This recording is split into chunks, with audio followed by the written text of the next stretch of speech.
Nouvel appartement, nouvelle vie. Vous êtes bien décidé à oublier toutes ces horribles mésaventures qui vous arrivent récemment pour enfin repartir du bon pied. Vous avez donc emménagé dans cette coquette petite maison et vous êtes d'autant plus ravi que le loyer était très abordable. Une bonne affaire, vous a affirmé l'agent immobilier. On n'a jamais vu un bien aussi intéressant à ce prix-là. Votre dernier carton posé à terre, vous savourez enfin le calme reposant de votre nouvel habitat. Tatami au sol, large placard à portes coulissantes et rideaux occultants, vous devez admettre avec le recul que cette nouvelle chambre est un peu oppressante. Mais vous mettez ça sur le coup de la nouveauté. Secouez votre tête et commencez plutôt à déballer vos cartons. Alors que vous arrachez l'adhésif sur le dessus de votre boîte, vous avez l'impression d'entendre un grattement en provenance du placard derrière vous. Vous tournez la tête aussitôt, l'esprit aux aguets.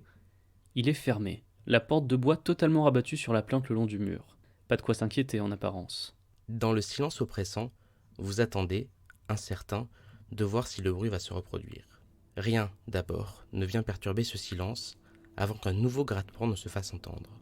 Vous aviez pensé à un animal, un chat sans trop savoir pourquoi, et vous constatez avec surprise que le bruit provient du haut du placard et qu'il a fait trembler la paroi. Vous prenez une inspiration profonde avant de vous lever, vous essayez tout en avançant de vous persuader que ce n'est qu'un oiseau qui s'est perdu dans la maison lors du déménagement. Mais comme toujours, un frisson presque douloureux parcourt votre colonne vertébrale. Une chair de poule glaçante recouvre vos avant-bras tandis que vous posez la main sur la porte. Vous la faites coulisser, très lentement, laissant vos yeux s'habituer à l'absence de lumière à l'intérieur du placard.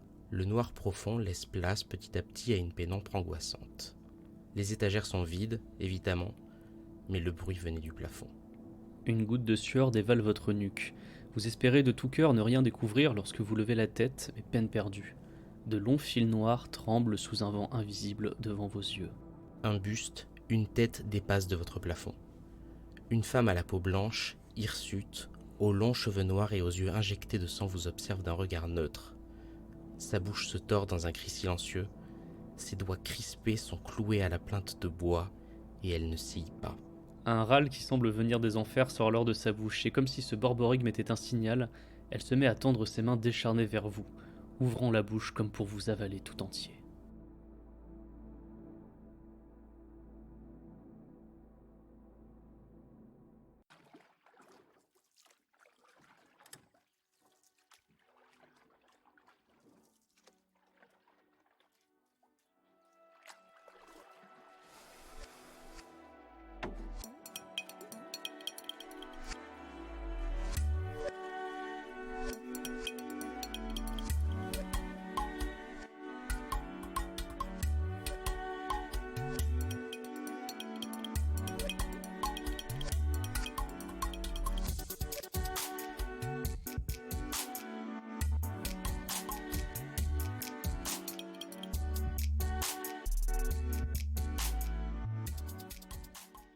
Les lumières sont tamisées.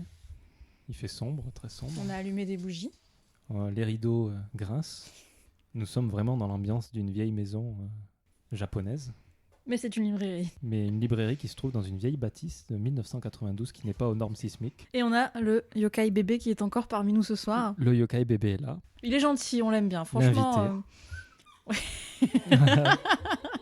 Et donc c'est dans cette ambiance que on vous dit bonsoir et bienvenue à la librairie Yokai. Vas-y. Encore des remerciements.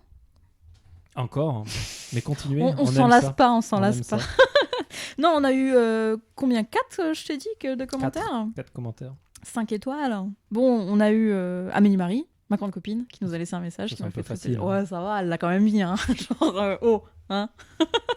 On a eu Gifly, qui nous a dit que c'était super. On a eu Telnissi, qui nous a dit qu'ils en voulaient encore, parce que lui venait de rentrer du Japon. Il était très content de renouer avec le Japon à travers nos histoires. Et puis Zebigno, qui nous a encore une fois qualifié d'envoûtant. Et ça, c'est quand même... Moi, c'est mon préféré. Donc voilà. Et puis des dessins encore sur Twitter, des interactions. Moi, j'aime tout ça. beaucoup le monsieur. J'ai vraiment pas la mémoire des noms, je suis désolé, mais le monsieur qui fait les mini dessins. Là. C'est Nazino. Ah, c'est super hein, ce qu'il fait. Il nous en a refait un pour le Tengu. Bah ouais, il En en fait un couleur. pour chaque épisode. Mais oui, c'est vraiment génial. C'est cool. Il faut vraiment qu'on trouve un moyen de mettre ça en valeur. En fait, on devrait lui dire les sujets à l'avance, comme ça il peut encore prendre plus de temps pour faire des trucs encore mieux. Non, il nous fait des petits mini-dessins. Le dernier cool. en couleur. Ils sont vraiment à l'aquarelle, si je comprends bien. Ils sont vraiment top. On a un autre auditeur qui nous envoie des dessins. Mathieu Croza, qui nous a attrapé un Tengu, en fait, et qui nous a envoyé le dessin. Ça nous a fait super plaisir. Merci beaucoup. Et puis remerciements habituels à tous ceux qui retweetent, qui likent. Franchement, retweeter, partager, c'est encore la chose la plus sympa que vous pouvez faire pour nous. Ouais, continuez. J'ai eu l'impression que mon tweet putaclic a pas trop plu. Franchement, j'avais mis beaucoup de cœur. Vous êtes vraiment pas cool. On a tenté, ça n'a pas marché. Donc c'est fini le putaclic, désolé. Voilà, bon, tant pis. J'ai tout donné sur cette image, non? Oui. J'avoue. On vous l'a dit, on prépare un épisode très très très spécial pour le 8 août. Et vous saurez pourquoi le 8 août. On a contacté des auditeurs, on a été contacté par des auditeurs. On va bientôt commencer les enregistrements. Je suis globalement de très bonne humeur parce qu'on a des invités, mais en plus l'idée de cette émission incroyable. Alors ce sera un peu différent. Je pense qu'on ne traitera pas d'un yokai en particulier ce jour-là, parce que du coup c'est une émission en public, donc Ouais. on va faire un fonctionnement un petit peu différent. Mais je pense que ça vous plaira quand même. Donc on vous le dit, on se retrouve le mois prochain pour une émission très très très spéciale en mode YouTube. Très très très spéciale. Ça va être bien. Alors aujourd'hui, c'est une émission un peu spéciale. Nous ne sommes pas seuls. Et nous allons avoir toute une partie de ce podcast, la seconde partie, qui sera avec Mathias et Charles, de Inspirés de faits réels et aussi du Bureau des mystères. Il me semble qu'on avait dit qu'on s'était inspiré du Bureau des mystères, Oui. donc pour nous c'est un La grand boucle est honneur. bouclée. Ah ouais, la boucle est bouclée. Et voilà, donc on est très heureux de faire ce podcast et de faire cet épisode qui est sur le... Je peux le dire vu que Tu c'est peux dans le le titre. dire, tu peux le dire. C'est dans le titre. Je pense que tu donc, sais le dire celui-là, vas-y. Onryo. Voilà. Voilà. Surtout qu'on en a déjà parlé et que je sais maintenant que ça sert à rien de teaser parce que tu mets le titre.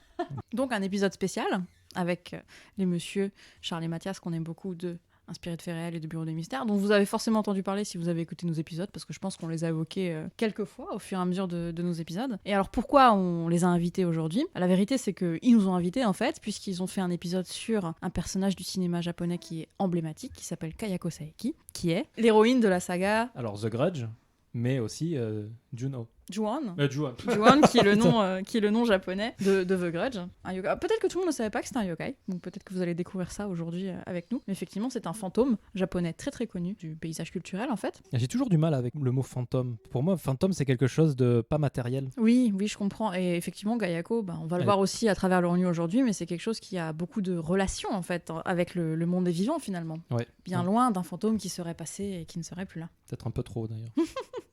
Donc on les accueillera en deuxième partie d'émission pour discuter avec eux du personnage de Kayako Saeki. Mais avant ça, on va peut-être présenter, pour ceux qui ne le sauraient pas encore, qu'est-ce que c'est qu'un Onryo. Et c'est parti alors. C'est parti pour le show. Le Onryo, un fantôme pas vraiment très gentil. Si vous avez écouté notre pilote, vous savez ce que c'est un Onryo, puisqu'on a évoqué la Kuchisake Onna, qui est elle aussi un Onryo, donc un fantôme par abus de langage, on va dire ça, mais en tout cas une entité vengeuse, qui est, je pense, on peut le dire, un élément extrêmement mythique du paysage culturel, que ce soit à travers les films, puisque maintenant c'est quand même très bien exporté dans la J-horror par exemple, mais aussi du paysage culturel japonais tout court. C'est-à-dire que quand vous voyez cette forme, qui en général est une femme habillée en blanc aux cheveux noirs, vous savez tout de suite d'où elle vient. De la A492 sur l'autoroute qui borde Toulouse. La Dame Blanche, donc. Il me semble que la Dame Blanche est d'ailleurs plutôt sympa. Hein, Elle prévient des tournants normalement. Enfin, des tournants dangereux. Des tournants dangereux, elle Voilà. te dit juste Parce que avant. si elle vient à chaque tournant, on n'a pas fini. Alors récemment, ce fantôme, il est quand même représenté de façon très homogène. Donc comme on le disait, une femme, enfin au sexe féminin, longs cheveux noirs, en général devant le visage, un kimono blanc. À noter que ce kimono, il est porté à l'envers. Pas un kimono, ça se porte d'un certain sens. Je savais pas ça. Pourquoi? C'est parce qu'en général, c'est la tenue funèbre en fait. C'est la façon dont tu habilles les morts. Et c'est pour ça qu'il faut absolument pas le faire quand tu mets un yukata ou un kimono. On m'a donné un conseil que j'applique pour le mettre, pour ne pas se tromper. Tu dois mettre les pans de façon à pouvoir te gratter les parties avec ta main droite. Donc c'est la gauche sur la droite. Exactement. D'accord, ok. Un jour, on m'a donné ce conseil et c'est vrai que c'est un des conseils. C'est pas mal. Donc ce fantôme, il porte un kimono blanc en tenue mortuaire, donc avec le pan droit par-dessus le gauche. Si je me trompe pas. Bah ouais, Moi, je retiens que en me grattant. Hein. Et alors, le Onryo, on appelle ça, par abus de langage, effectivement, un fantôme vengeur. Vengeur, ça, c'est sûr. En fait, c'est quelqu'un qui, lors de sa mort, était tellement chargé de rancœur envers la personne qui lui a fait du mal, qu'il est un peu, ça diffère selon les versions, mais soit revenu, soit resté dans le monde des vivants, et que désormais, il devient un peu fou et il s'attaque à tous ceux qui ont le malheur de croiser sa route, en fait, dans cette seconde vie, toujours parmi les vivants, puisqu'il aime bien, en général, attenter à la vie des autres gens. On remarque souvent que ces Onryo, en fait, ils portent les stigmates qui sont issus de la façon dont ils sont décédés. Donc, par exemple, je sais pas si vous vous souvenez, mais pour la Kuchisake Onna... C'était un bel accent. Onna Onna. La Kuchisake Onna, elle avait cette balafre, en fait, en travers du visage, qui du coup lui faisait un sourire d'ange, parce que c'est cette blessure que lui avait fait son amant avant qu'elle ne meure. Donc là, ce que tu es en train de me dire, c'est que Jésus, c'est un Onryo. Peut-être qu'il était en fait vénère et que tout ça n'est qu'une vaste fumisterie. Tout s'explique. Et il a les mêmes pouvoirs, il peut se Et téléporter. c'est vrai qu'on évoquera ses pouvoirs après, mais finalement, ça se Ouais. rejoint. Hein. Peut-être Ouais. qu'on vient de déterrer un secret que les Templiers ne voulaient pas qu'on déterre. C'est ça. Donc ces stigmates servent souvent à identifier le fantôme, puisque finalement, on l'a vu juste avant, ils ont quand même tendance à se ressembler pas mal en termes d'apparence, et aussi mettre un petit coup de pression à ceux qui se retrouvent en face, hein, parce que quand vous vous retrouvez avec quelqu'un qui a une mâchoire en moins, ou les intestins qui ressortent par devant, C'est pas très joli. ça donne pas envie d'engager la conversation, j'ai envie de dire. Sauf peut-être pendant les soirées d'Halloween. Ça doit être le moment où ils sortent, d'ailleurs. Peut-être, t'expliquerais pourquoi il y a du monde à Shibuya Ouais. ce soir-là. Mais attention, parce que si aujourd'hui, de nos jours, l'imagerie du Onryo, elle se limite à cette apparence physique et en plus à une histoire assez classique qui est la femme trompée, bafouée par son mari, bah évidemment, le Onryo, c'est beaucoup plus compliqué que ça, comme d'habitude. C'est beaucoup plus complexe, il y a beaucoup plus de versions différentes et surtout, on ne le sait pas forcément de nos jours, mais il y a des Onryo garçons. Pour vous donner un exemple de à quel point ça peut être divers, cette imagerie Onryo, bah, par exemple le Gacha Dokuro, qu'on a évoqué aussi à l'épisode 1, si je me souviens bien, parce qu'on commence à avoir assez d'épisodes pour que je sache plus c'est lequel. Mais l'épisode 1, on parlait du Gacha Dokuro, et ben lui aussi c'est un Onryo finalement. Donc on est très très loin de cette imagerie de femme habillée de blanc et aux cheveux noirs, n'est-ce pas? Donc des morts très différentes, vous n'avez pas forcément que la trahison et l'infidélité, etc. Vous avez aussi les assassinats, trahison politique, on abordera ça un petit peu après. Et puis bah, voilà, donc un peuple inclusif, il y a du monde. Tout le monde peut devenir Onryo, pas d'inquiétude, vous pouvez aussi le devenir. Mais alors, dites-moi, ma très chère Amandine, comment on fait pour les calmer? Eh ben on peut pas faire de la discussion. Ok. Non, alors ça aussi c'est quelque chose qui a pas mal évolué. Le support le plus courant aujourd'hui de nos jours pour le Onryo, ça reste quand même le cinéma.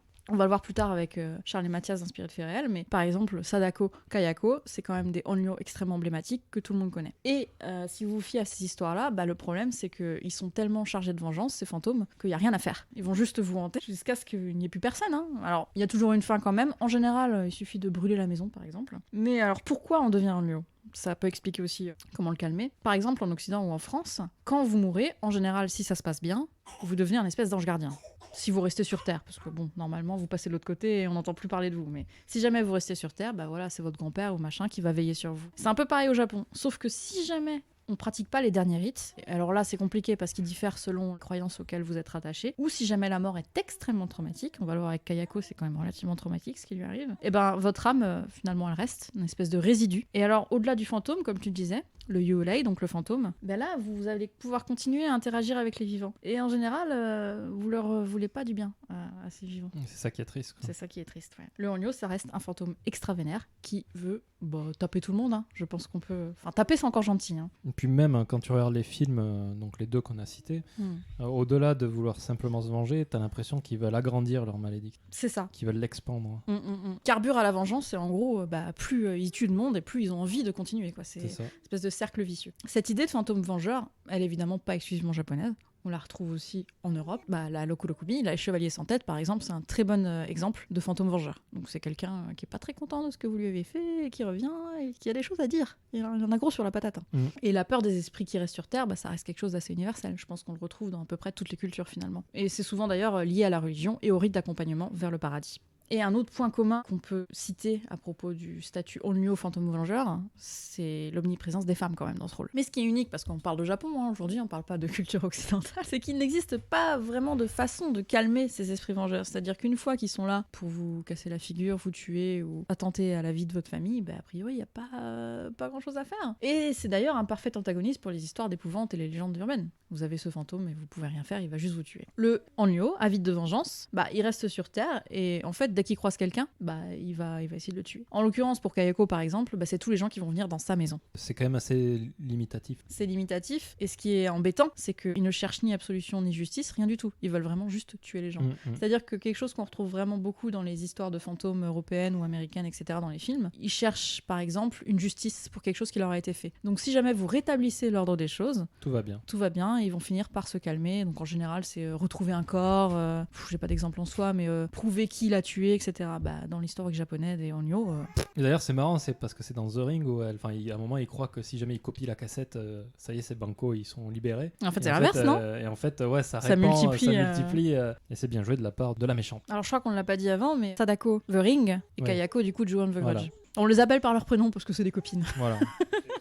Et ce cercle vicieux, il est très embêtant parce que du coup, ils carburent à la vengeance. Une fois qu'ils ont eu leur vengeance, ils sont très contents de continuer à attaquer des gens. Et ça se termine jamais finalement, puisque la mort appelle la mort quelque part. C'est d'autant plus embêtant qu'ils apprécient de ne pas en finir avec leurs victimes différemment. En général, ils préfèrent les torturer très longuement en leur faisant des hallucinations, des épreuves. C'est rare en fait, car Onryo vous attrape et vous tue tout de suite. C'est ça, parce que c'est des êtres tellement puissants qu'ils pourraient le faire. Ils pourraient vous tuer très de suite, facilement. mais ils le font jamais. Ils le font jamais. La plupart du temps, si vous faites le résumé des pouvoirs d'un Onryo, vous allez vous apercevoir qu'ils n'ont pas de limite. Ils peuvent absolument faire ce qu'ils veulent. Donc si jamais ils voulaient vous tuer, ils pourraient le faire en un instant. Mais non, ils préfèrent torturer et prendre leur temps. C'est quand même plus sympa. Donc au final, vaut mieux prévenir. Prévenir que guérir, ne tuez personne s'il vous plaît. Soyez humain et respectable. Ouais, ou même sans Onryo, vous pouvez l'être. Hein, Oui. humain et respectable. Pas besoin d'avoir peur de Onryo pour être humain et C'est une bonne respectable. hygiène de vie, je pense. Bon, au fil des histoires d'Onryo qu'on a rencontrées et que vous rencontrerez, on a quand même réussi à amasser quelques indices pour savoir comment s'en débarrasser. Il n'est pas rare, par exemple, de vouloir détruire l'endroit où Onryo opère pour s'en débarrasser. Parce que, en général, ils sont attachés à un endroit unique. Par exemple, Kayako, elle est attachée à la maison où elle a été tuée. Si vous vous débarrassez de cette maison, a priori, normalement, le Onryo devrait partir. Il me semble qu'ils essaient de la brûler la maison et qu'ils n'y arrivent pas. Ouais, à la fin de The Grudge, il y a une histoire comme ça où... Spoil où ils essayent de brûler la maison, mais ils n'y arrivent pas, puisque le Onryo, en fait, les en empêche. Ouais. Mais ça reste un moyen assez commun de vouloir se débarrasser d'un Onryo. D'autres encore disent qu'il suffirait d'être généreux envers les temples à côté de l'histoire où c'est arrivé. Donc admettons, vous avez égorgé un ennemi politique, vous allez au temple, vous donnez un peu d'argent, peut-être que ça va régler votre affaire. Mais bon, j'aurais tendance à dire que c'est peut-être plutôt un petit peu un message de la part des temples. Des temples. Pour se faire de l'argent. pour se faire un peu d'argent. D'accord. A priori, un des moyens quand même les plus sûrs, ça reste quand même d'apporter les derniers rites à ce fantôme. Puisqu'en général, dernier rite, c'est un peu compliqué de dire quoi, puisque ça dépend encore une fois de quelle religion, croyance vous êtes attaché. Mais en gros, c'est d'offrir un dernier voyage, comme il faut, dans le respect du fantôme ou du décédé, vers l'autre monde. Ça fonctionnerait. Conseil de la librairie recueil, la prévention, s'il vous plaît, ne tuez personne. Ouais. Moi, ça me tue qu'on soit obligé de le répéter quand même. Mais bon, la prévention, ça reste quand même la base. Ce que vous pouvez faire aussi, c'est qu'au moment où vous avez, cet ennemi politique là que vous avez égorgé, au moment où vous l'avez fait, vous allez tout de suite au temple pour l'élever au rang de kami, au rang de dieu. Ouais, mais du coup, c'est un peu contre nature. Hein. On le tue parce qu'on l'aime pas et puis après, il faut le mettre au rang de Dieu. Ça marche. Il y a des textes qui disent que ça marche. Ouais, donc, mais vu qu'on l'aime pas, on a peut-être pas envie de le faire. Non, mais par contre, au moins, il reviendra pas te hanter. Ce qui reste quand même un bon plan. Du coup, je préfère qu'il reste vivant, pas en Dieu. Ça dépend. Bon, admettons, un accident est si vite arrivé, un coup de couteau, tu glisses. Ça peut glisser, ouais. Voilà. Surtout Tu élèves cette personne au rang de kami, normalement, il reviendra pas te chercher. Parce qu'en fait, quand vous élevez quelqu'un au rang de kami, il devient un Goryoshinko. Et à ce moment-là, il devient une entité protectrice. Donc il ne peut plus attenter à votre vie. Pas mal. Bon retournement de situation. Un peu renard, hein, quand même, un peu fourbe, hein. C'est pas très sympa, mais... Ouais, si tu veux te venger, c'est bien. Je pense que le karma vous en voudra, mais c'est vous qui voyez. Un autre moyen, je trouvais ça assez rigolo, ce serait d'écrire un récit du point de vue des perdants, donc du point de vue des gens qui se sont fait tuer. D'accord. Il se dit que le dit du Genji, le Genji Monogatari, donc le premier roman fictionnel du Japon, serait en fait un très bon exemple de récit destiné à calmer les esprits. Donc en fait, ça aurait été une commande qui aurait été faite à l'autrice pour en fait calmer des gens qui auraient perdu une guerre et qui se seraient fait assassiner. Bon, ça a dû marcher, je suppose. Bon, du coup, on en a parlé un peu avant, mais quels sont réellement les pouvoirs d'un Onryo ? Le Onryo, ce qu'on peut dire, c'est qu'il est complètement chargé de pouvoir. La vengeance le fait tellement carburer qu'il peut faire un peu ce qu'il veut. Il est rare d'entendre des histoires d'Onryo qui ne sont pas absolument destructrices. Par exemple, on a entendu l'histoire de ce Onryo qui a tué juste une centaine de personnes pour le sport dans un village. Ça l'amusait, paf, il a tué 100 personnes. Souvent, ils ont des interactions avec les vivants, ils peuvent parler, ils peuvent vous toucher, vous tuer. On en parle un peu plus en détail à la fin de l'épisode avec un spirit fait réel, mais par exemple, Kayako, elle peut faire énormément de choses. On dit aussi qu'ils peuvent provoquer des illusions, posséder des corps, provoquer des tremblements de terre, des tempêtes, etc., etc., y compris des maladies. Donc par exemple, à l'époque, quand vous aviez une maladie qui se déclenchait après une guerre, par exemple, on avait tendance à dire que c'est parce qu'on avait tué le seigneur de la préfecture ou du fief voisin et que c'est lui qui en fait vient se venger.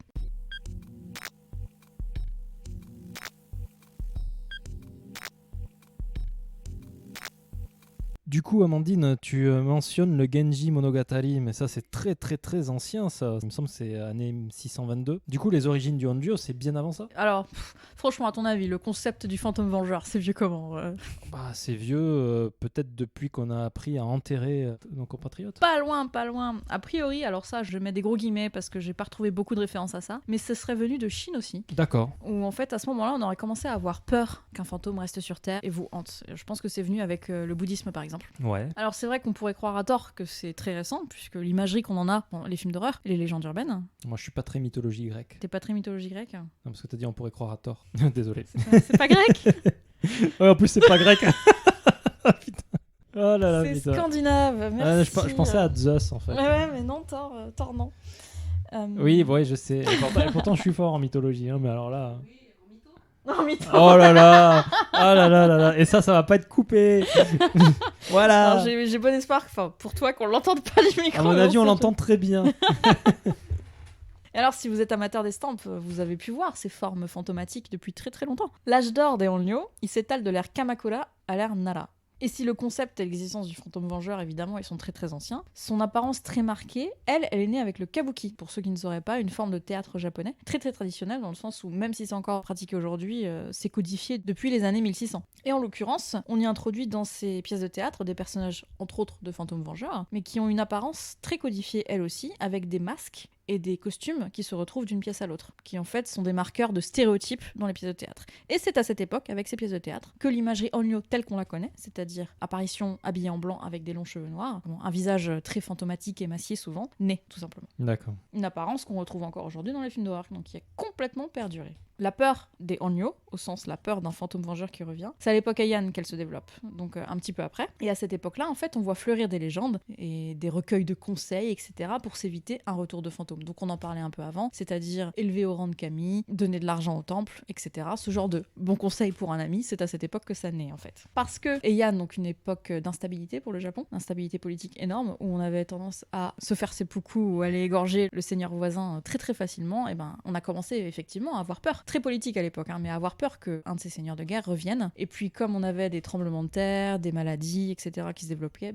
finalement tu faisais vite le lien entre cette maladie ou ce tremblement de terre ou cette tempête qui arrivait et la guerre qu'il y avait eu la semaine précédente. Le Japon, qui est un pays quand même qui est assez ravagé naturellement par les typhons, les tremblements de terre et tout ça, je pense qu'il y avait de quoi faire pour le rattacher à du surnaturel. C'est presque admirable qu'un peuple réussisse à vivre dans un environnement aussi hostile, parce que entre les tremblements de terre, les volcans, les typhons, tempêtes classiques, franchement, et le glissement de terrain, on n'est vraiment pas gâtés. Ça, c'est grâce au tanuki. À cette époque où on commence à avoir très peur des vengeances et des fantômes qui reviennent à la vie, eh bien, quand il y a une espèce d'épidémie ou quelque chose, un événement en fait qui suit ce genre d'événement tragique, on a tendance à appeler ça un tatali. Et encore aujourd'hui, quand vous avez une espèce de vengeance, quelque chose qui a priori reviendrait d'un Onryo, on appelle ça un tatali. C'est marrant parce que le kanji de tatali, c'est sortir et pointer. Comme pointer du doigt. Pointer, mais t'as aussi Junkyo no Jun. Ouais, aussi. Tu retrouves une idée de religion, sortir.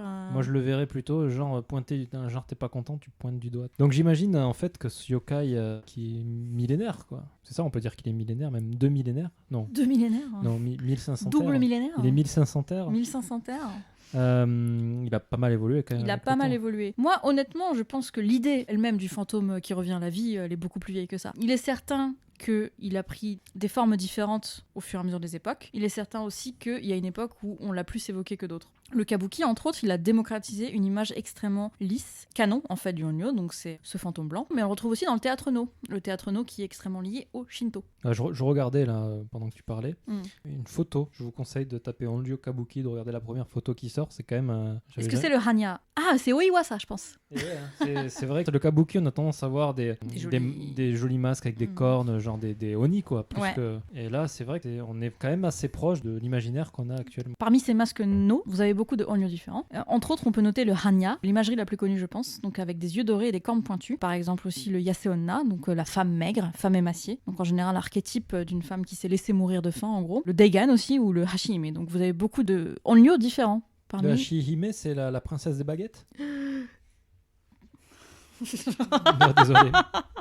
Je sais pas, moi j'imagine la princesse des baguettes. Donc, toutes les baguettes, c'est embêtant parce que quelquefois tes blagues, j'ai envie de les garder, mais comme c'est les blagues bilingues, faut les expliquer derrière. Je peux expliquer ma blague. Explique ta blague, du coup elle sera plus drôle. Hein. Tu connais le. C'est pas grave, les gens pourront la ressortir. Et allez, c'est là, on la garde au montage. Vas-y, on t'écoute. Alors, hashi, ça veut dire baguette, les baguettes qu'on utilise pour manger. Et hime, oui. C'est princesse, comme Mononoke Hime. Donc la princesse des baguettes. Ce serait un Onryo absolument incroyable que j'aimerais vraiment traiter un jour. Il arrive, il vous prend et il vous jette dans l'eau. Et là, je repense à ce Onryo qu'on nous a servi sur un plateau. Le mec cool là. Jérôme Inarak qui est sur Twitter, qui t'as peut-être pas vu passer dans les notifications Twitter. yokai, je pense pas que ce soit un onryo, incroyable. L'œil dans les fesses là Oui. Ah oui, je l'ai vu passer, ouais. C'est une paire de jambes avec des fesses et un œil. Oui, mais ce qui est vraiment drôle, c'est que c'est un peu le stéréotype du pervers, mais le level au-dessus, quoi. Ah ouais, Donc, là, c'est... c'est un monsieur en kimono dans la rue, donc qui n'a pas de visage, donc a priori vous devriez déjà avoir un peu peur, mais qui vous arrête et qui vous demande si vous avez un peu de temps. Et si vous avez du temps, il retire son kimono, il se plie en avant, et là il vous regarde avec son œil qui est situé du coup entre ses fesses. Voilà. Du coup on nous a commandé ce yokai et je pense qu'on va l'aborder un jour parce que bon, on peut pas ne pas le faire, n'est-ce pas ? on le fera. Donc La je ne nouvelle sais sera plus de quoi passionnante. on parlait, je suis perdue. Donc Hashihime et bien d'autres. Et bien d'autres yokai qui sont représentés dans le no et dans le kabuki. Le no, donc on en parlait juste à l'instant, c'est une forme de théâtre qui est très très fortement liée à la religion Shinto. D'ailleurs, les pièces sont souvent jouées dans des temples, en fait, dans des scènes qui sont dans des temples Shinto. Et il semblerait que jouer ces pièces qui narrent des histoires d'Onryo, ce soit aussi un moyen de calmer les fantômes vengeurs. La scène elle-même est sacrée en fait. Et sacré, ouais. Et en général, elle est divisée en 3 parties. Les gens, quand ils viennent sur scène, ils sortent du monde des dieux pour venir au monde c'est présent. quelque chose en fait. de très C'est ritualisé. ouais. Et d'ailleurs, à noter que les masques, donc les masques qu'on évoquait juste avant, ils sont considérés en eux-mêmes comme des kami. Ouais. Et que les porter protégerait les acteurs d'un potentiel esprit malin, puisque même si jouer les scènes calmerait les fantômes vengeurs, je suppose que ça pourrait également attirer d'autres fantômes. Mais c'est en 1825, avec l'apparition d'un fantôme qui est très très connu et dont on va parler un petit peu plus dans la deuxième partie d'émission avec Inspiré de faits réels, qui s'appelle Oiwa, que le Onryo en fait s'est imposé comme le symbole de la femme trahie, habillée en blanc du coup avec ses longs cheveux noirs. C'est à cette époque aussi qu'il y a un switch qui se fait, c'est-à-dire que des histoires d'hommes fantômes dont l'honneur a été bafoué, on se retrouve avec des histoires d'amour et des femmes dont les sentiments ont été bafoués. C'est un switch qui s'opère en fait à ce moment-là avec Yotsuya Kaidan, qui est une pièce de théâtre kabuki qui a eu un grand succès à l'époque. Oiwa, elle y incarne une femme bafouée, donc qui se fait trahir par son homme, entre autres empoisonné, selon les versions, parce qu'évidemment il y a encore une fois 15 000 versions différentes. Mais la version la plus connue, elle se fait en fait empoisonner par son mari, elle en meurt et effectivement elle est pas très contente, elle revient à la vie et elle dégomme absolument tout le monde. Voilà, classique quoi. Classique Onryo. Mais elle a en pavé le chemin des Onryo actuels. C'est cette imagerie-là qui se retrouve aujourd'hui, donc ce genre d'histoire.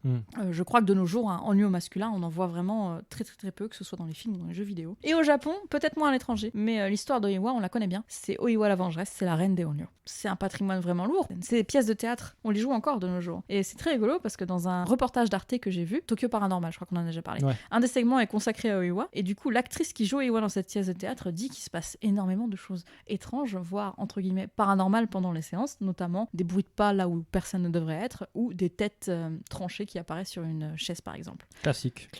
Elle affirme aussi que le public le voit, donc je tiens à le dire parce que c'est pas juste elle ou la troupe qui voit ou entend des choses. A priori, tout le monde dans la salle le verrait. Bon, on n'ira pas voir ça. Ouais, c'est dommage parce que ça a l'air intéressant, j'aurais bien été, mais... Oiwa, elle est un peu considérée comme la mère des Onryo, mais que son histoire perdure même jusqu'à nos jours, et elle est réactualisée avec les films dont on va parler, enfin notamment le film dont on va parler après avec nos compatriotes d'Inspiré du fait réel. Mais on peut aussi penser qu'il y a des Onryo masculin. Et ces Onryo masculins, en général, c'est plutôt des histoires d'honneur. J'ai rarement vu des histoires d'amour liées aux Onryo masculins. Et bien que l'imagerie moderne, elle ne fasse exclusivement la place à la femme, à une époque, en fait, c'était l'inverse. C'était exclusivement des histoires masculines. Alors, quel genre d'époque ? On en a parlé un peu avant. Heian, instabilité politique, beaucoup de guerres et de coups dans le dos, etc., etc. Et du coup, ça laissait place forcément à des légendes de Onryo masculins qui revenaient sur Terre pour... un peu, hein. Alors, on en a évoqué un d'ailleurs, Taila no Masakado. Donc je sais pas si tu te souviens, à l'épisode de Loco Lokubi, c'était ce général de guerre qui se faisait trancher la tête, partait à sa recherche à travers le Japon et ne l'avait jamais retrouvé. Quelle quête, c'est-à-dire qu'il partait du coup de la mer intérieure pour se retrouver à Tokyo et ne pas retrouver sa tête. Une histoire encore une fois extrêmement tragique. En fait c'est marrant parce que du coup on cherche là où la vengeance, le sentiment de vengeance peut être. Donc à l'époque c'était les guerres, donc c'est des hommes, et de nos jours c'est les femmes parce que les maris les trompent. Mais c'est marrant qu'on ne pense pas qu'un mari trompé, un mari cocu, ne puisse pas aussi avoir un sentiment de vengeance.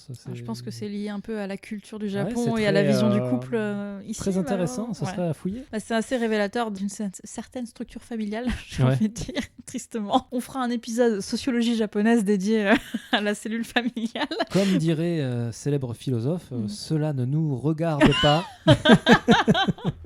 Et donc ce fantôme qu'on considère, on vous l'a dit à l'épisode pas précédent, antépénultième épisode, c'est ça, non? Ouais, c'est ça. Antépénultième épisode, on C'est vous l'a beaucoup. dit, c'est un Ukekubi... Oh là là, c'est mon tour. Un Ukekubi Lokulokubi. Ah, mais non, mais tu cherches la merde aussi. Hein. Donc c'est un Lokulokubi de type tête qui se détache du corps, donc qui part à la recherche de son corps à travers le Japon. Mais en fait, c'est un type d'Onryo. Je crois qu'on l'avait évoqué dans l'épisode Lokulokubi, finalement était né Onryo. Et lui, ça reste un des Onryo masculins en fait les plus connus, qui a laissé une trace dans l'histoire. Un autre beaucoup plus connu s'appelle Sugawara no Michizane. Et lui, c'était un noble de la cour à l'époque Heian, et qui était réputé pour être très lettré et notamment poète. Il a fini au service de l'empereur en tant que ministre, mais lorsque ce dernier abdiqua, sa position devint si menacée qu'on le força à aller à la capitale. Et alors, j'ai pas compris exactement dans l'histoire, mais visiblement, on l'a un peu encouragé à mourir. D'accord. Il n'était pas très très très content. Et ce qui s'est passé, c'est que tous les hommes qui en fait ont manœuvré politiquement pour l'évincer de cette position de ministre, et tous ceux qui l'ont un peu poussé à partir de la capitale, ils se sont mis à mourir les uns après les autres. Pas mal. À un tel point qu'en fait, même les gens qui étaient présents lors des réunions destinées à discuter de ce destin tragique, se sont mis eux aussi à mourir. Ça a pris une telle ampleur qu'on a été obligé de restaurer son honneur post-mortem et de lui donner un titre de grand ministre, en fait, à titre posthume, pour qu'enfin il se calme, son âme se calme, et que les tueries arrêtent. Donc, comme vous le voyez, ces histoires masculines sont quand même plus dans le registre de l'honneur Et de la guerre. et de la guerre, de la politique, etc., que de l'amour, par exemple, pour toutes les histoires de femmes qu'on a vues récemment. Donc voilà, je pense qu'on a fait le tour de l'historique du Onryo. Bon, comme le Tengu, c'est un sujet très très très vaste, donc on l'a un petit peu effleuré de loin. Le Onryo, vous l'avez compris quand on vous l'a dit que le Lokulokubi, c'est un Onryo, c'est quand même une catégorie qui regroupe énormément de choses. Par contre, je pense que là, vous avez une meilleure idée de l'imagerie Onryo et de ce que ça a pu véhiculer à travers le temps.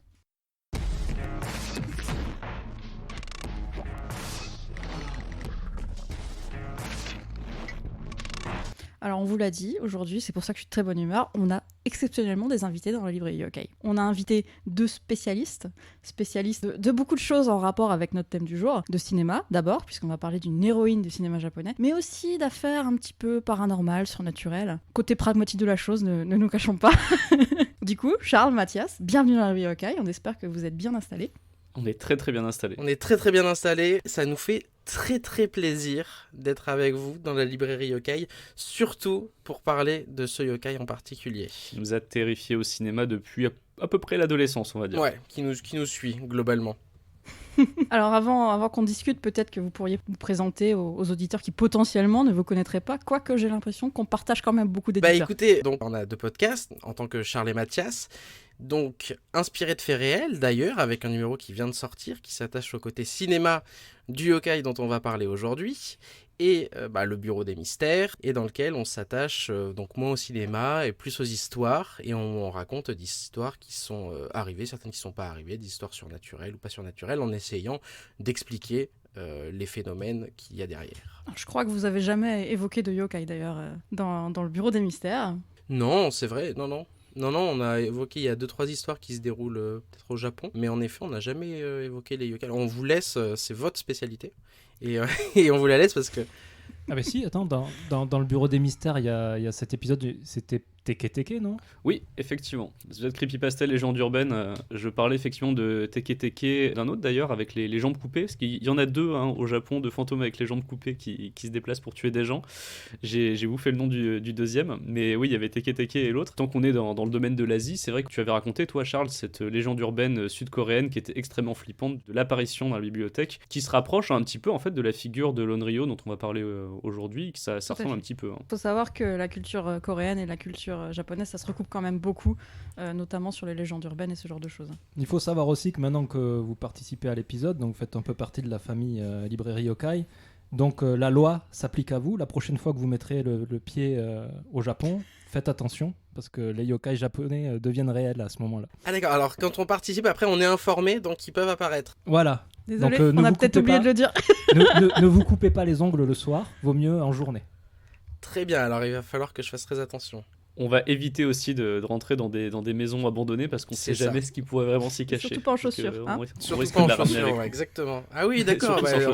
On est perdant en fait, en venant là. On vous a bien eu. Alors aujourd'hui, on va parler de Kayako Saeki, donc l'héroïne de la série Ju-On qu'on appelle The Grudge à l'étranger, qui est, je pense, un des onryo les plus mythiques avec Sadako, donc The Ring, que je pense qu'en tant qu'amateur de cinéma, un peu d'horreur, vous devez connaître très très bien. Oui, c'est une bonne pote. Oui. Et avant qu'on s'intéresse vraiment à Kayako, j'aimerais bien vous demander, vous qui êtes là en tant que spécialiste du cinéma, entre autres d'horreur, est-ce que vous avez vu d'autres Onryo, d'autres fantômes japonais dans d'autres films que vous pourriez qualifier à votre tour de Onryo? Très bonne question. Très bonne question. Il y a des adaptations. En fait, c'est pas des trucs qui se passent au Japon, mais je trouve que le personnage ressemble beaucoup. C'est le film Mister Babadook qu'on avait vu ensemble, Charles. Je trouve que l'esprit qu'on voit dans le film peut se rapprocher de la figure du Onryo, mais c'est plus une figure du deuil en fait. Il n'est pas là pour tuer des gens, il est plus là pour être présent et marquer la mort. Mais je trouvais qu'il y avait un petit aspect là-dedans voilà, de rester ici, d'être remarqué. Enfin voilà, il y avait quelque chose là-dedans. Après, dans le cinéma d'horreur asiatique, forcément, c'est une figure qui revient régulièrement. On l'a dit dans toute la franchise The Ring et toute la franchise Ju-On, c'est vraiment les deux majoritaires. Mais il y a d'autres petits films comme ça où je crois que dans The Eye, par exemple, qui est une histoire de personne qui voit à travers un œil qu'on lui a greffé des choses étranges, il y a aussi de ça. Et dans le film Shutter, il me semble aussi, le film thaïlandais, il y a aussi un petit peu de ça sur Shutter, qui est un film qui fonctionne principalement sur des terreurs à base de flash d'appareils photo où on voit une apparition. Et ça, voilà, dans l'idée, dans l'atmosphère, en tout cas, ça s'y rapproche pas moi, mal. je rajouterais que du coup, dans le cinéma, si on me demandait, alors déjà, ça fait pas très longtemps que je sais ce que c'est qu'un Onryo, donc c'est assez difficile, mais les premiers qui me viennent, c'est plutôt dans le jeu vidéo en fait. Et pour moi, c'est Project Zero, Silent Hill. Peut-être même dans Sekiro en fait. Je l'ai pas terminé. Ah non, commence pas sur Sekiro, s'il te plaît. Ah oui, c'est vrai, j'avais oublié. Ah oui, c'est le mot On parle interdit. de Sekiro. C'est le mot interdit. On est là pour parler de Kayako. On parle de Kayako, s'il vous plaît. Effectivement, dans Sekiro, oui, il y a beaucoup de En fait, yokai. pas tellement. De yokai? Dans Nioh, oui, mais pas dans Sekiro. Dans Sekiro, le seul truc qui pourrait C'est le démon de la s'apparenter haine. à un Onryo, c'est même pas. Le démon de la haine, ce serait plus de l'ordre du kami. Non, les vrais Onryo, et ils le disent dans la description des objets que tu récupères quand tu les tues, c'est les chevaliers. Enfin, c'est pas des chevaliers, mais c'est les samouraïs sans tête. Il y en a 5. Et ils peuvent te tuer avec un truc qui s'appelle terreur dans le jeu. Donc ça te one shot si t'as ta jauge terreur qui est au max. Et effectivement, il y a la musique qui fait peur avec. Ils sont tout blancs. Ils ont pas de tête pour le coup, mais tu peux imaginer qu'il y a les cheveux. Enfin, t'as toute cette crasserie comme avec Sadako, Kayako. Donc je pense que effectivement eux pourraient, mais c'est optionnel et t'es pas obligé de les rencontrer en fait. Donc, Oui, c'est On avait ce- déjà fait dans un des épisodes de la librairie un espèce d'encart dédié à Sekiro et pourquoi ce serait du yokai ou pas du yokai. Et effectivement, on avait conclu que finalement c'était plus l'imagerie yokai, l'imagerie Japon féodal, ambiance surnaturelle, mystère, plutôt que le yokai à proprement parler en Oui, fait, qui se ouais, dégageait dans Sekiro. Oui, c'est vrai, peut-être. Alors, je sais pas si Enfin, j'imagine que non, en fait, dans Dark Souls, c'est pas forcément plus des yokai, mais c'est vrai qu'on a plutôt l'impression dans Sekiro, finalement, aussi d'affronter des rivaux, plutôt que des ennemis toujours surnaturels ou des monstres comme dans Dark Souls. Mais sinon, ouais, ce serait plutôt dans les jeux vidéo que j'aurais une image du yokai comme ça. Même, je me souviens, dans des jeux sur iPad ou sur console portable, des petits jeux qui reprennent une imagerie japonaise. À chaque fois, quand on ne peut pas forcément faire des animations de monstres trop compliqués dans les jeux indés, on a toujours ce petit monstre qui vient juste nous signifier la mort, et quand on le voit, bah, c'est aussi une petite marque des petits jeux survival horror indés. Donc ce serait plutôt ces jeux vidéo là que des films. Donc comme à notre habitude, on va s'intéresser à un support, en fait, à un monstre en particulier qui est rattaché à notre sujet du jour. Donc aujourd'hui, c'est l'Onryo. On va parler de Kayako, l'héroïne donc de Ju-On et The Grudge. Pour la présenter, pour ceux qui n'auraient pas vu le film, je comprends, ça fait un peu peur. Du coup, en fait, Kayako Saeki, c'est un yokai Onryo, donc qui est revenu car elle est morte tuée par son mari dans toutes les versions, dites-moi si je me trompe. Oui, dans toutes les versions. Toutes les versions tuées par son mari, et qui du coup est dans cet état de rage, de vengeance, qui fait qu'elle revient entre guillemets à la vie, qu'elle revient en tout cas sur le monde des vivants, et qu'elle exerce sa vengeance en fait sur tous les gens qui franchissent le seuil de sa maison. Alors je sais plus dans quelle version c'est, vous me dites si je me trompe, mais apparemment je crois que c'est dans la japonaise, avant qu'il y ait cette histoire avec son mari, elle est maltraitée par sa famille en fait, et on lui fait subir des rituels un peu malsains, et où on lui fait avaler des malédictions, des choses comme ça. Alors, en fait, Ouais. c'est dans The Grudge 2, qui est donc le deuxième film de la saga américaine, hein, puisque donc tu as The Grudge avec Sarah Michelle Gellar, et ensuite on a fait le 2 et le 3. Effectivement, c'est beaucoup plus exploré dans le 2 et le 3. On apprend qui est la mère de Kayako dans le 2. On apprend que c'était une prêtresse qui pratiquait en fait des exorcismes et qui enlevait le mal des personnes qu'elle exorcisait, et ça se présentait sous la forme d'une espèce de liquide noir, et qu'elle le mettait dans la bouche de Kayako enfant. Ce qui est très bien. Et donc on apprend dans le 3 par la sœur de Kayako, car oui, Kayako a une sœur, on l'apprend dans The Grudge 3. Alors c'est pas canon avec la version japonaise, hein, mais on parle vraiment de la version américaine, où en fait la sœur explique que tout ce mal qui a été mis à l'intérieur de Kayako s'est déchaîné à partir du moment où elle est morte dans des conditions atroces, donc son mari qui l'a assassinée, et ça a créé un Juon, une malédiction extrêmement puissante, parce qu'elle avait en elle toutes ces choses extrêmement D'ailleurs, c'est violentes. peut-être c'est une spécificité peut-être de ce cinéma-là, de absolument vouloir coller une origin story. Finalement, les versions japonaises ne le font pas parce qu'il n'y a pas besoin de le faire. Mais dans les versions américaines, on se sent l'obligation d'expliquer, genre comme s'il y avait besoin d'une raison psychologique à l'explication de pourquoi Kayako est un yokai particulièrement violent, dont la version japonaise se passe et encore heureux. Le support le plus connu et reconnu concernant Kayako, c'est donc le film.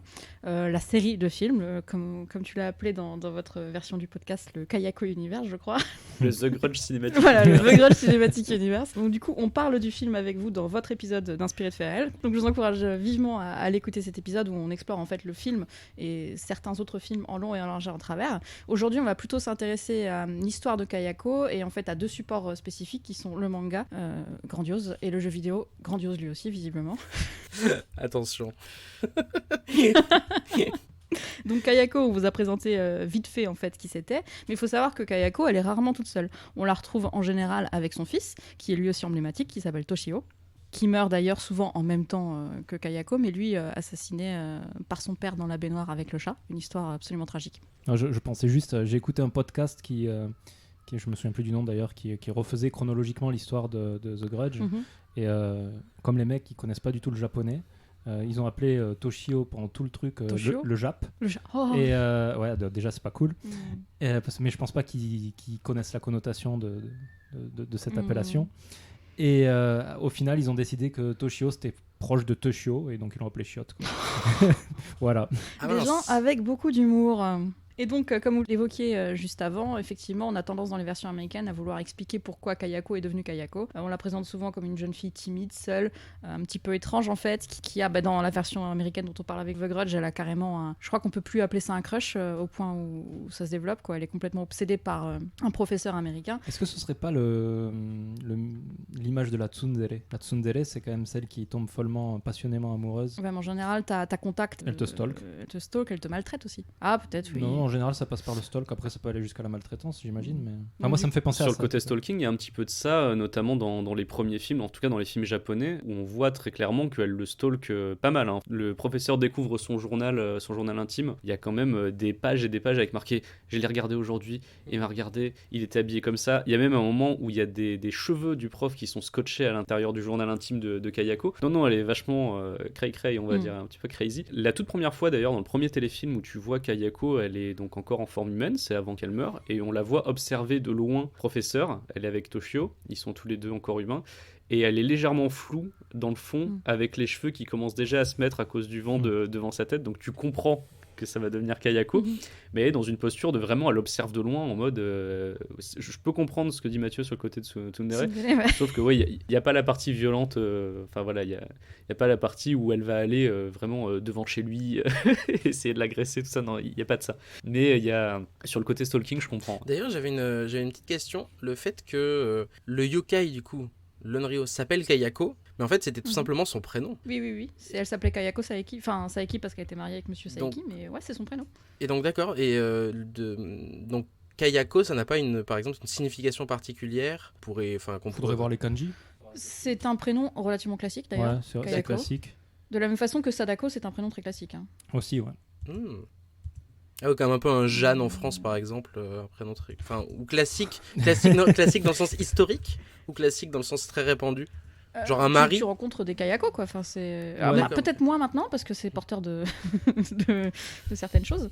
Mais oui, c'est... Enfin, dans sa construction, c'est pas choquant d'entendre Kayako. Ah oui, c'est peut-être pour l'ancrer dans le réel plus que pour lui donner une signification particulière, du coup. Bah alors, bon, pour être très précis, ça se termine par ko. Mhm. Et ko, c'est un suffixe très très courant dans les prénoms, en fait. D'accord. Donc, par exemple, Haruko, fille du printemps. Ça veut dire enfant, donc fille du printemps, fille de l'hiver, ce genre de prénom, en fait, tu vas les voir avec. D'accord. Et donc je me demandais juste, parce que c'est vrai que comme il garde en fait le prénom et que tout le monde l'appelle Kayako, mais qu'il ne l'appelle plus comme un prénom, à partir du moment où c'est un yokai, il l'appelle, ils utilisent le nom Kayako comme celui d'un monstre. Je me demandais s'il y avait une signification particulière derrière ou si c'était juste le prénom. Je pense qui qu'on avait- retourne à cette notion un petit peu de, comment dire, petite fille du peuple, quoi. C'est tout le monde l'aime bien, tout le monde la connaît, donc tu l'appelles par son D'accord. prénom. D'accord.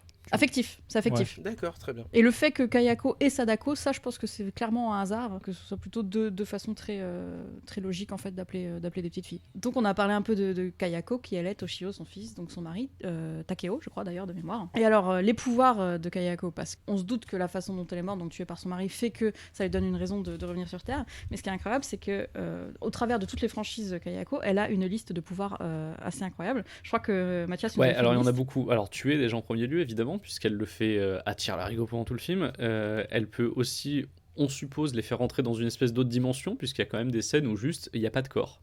Elle tue quelqu'un, mais il disparaît entièrement.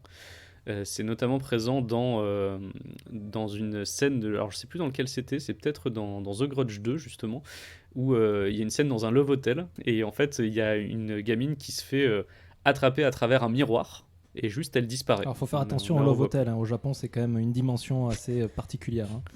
Un peu Oui, parallèle. voilà. Elle y allait justement avec son compagnon américain pour faire des choses, et pendant que son compagnon prenait sa douche, eh bien, elle se fait attraper par Kayako à travers le miroir, et elle la fait rentrer dans le miroir, et elle meurt. Donc elle peut posséder des gens, elle peut influer sur tout ce qui est numérique, donc des télés, des téléphones. Elle peut donner des visions, notamment une qui est vraiment terrifiante dans le deuxième téléfilm, où elle se démultipliait. On était dans une cour d'école, et d'un coup, la victime voyait, je sais pas, une cinquantaine de Kayako avancer lentement vers elle à travers la vitre de la classe. Avec ou sans Il le n'y avait râle. pas le râle à ce moment-là. Elle était en cours et je pense qu'elle ne l'entendait pas de dehors, peut-être.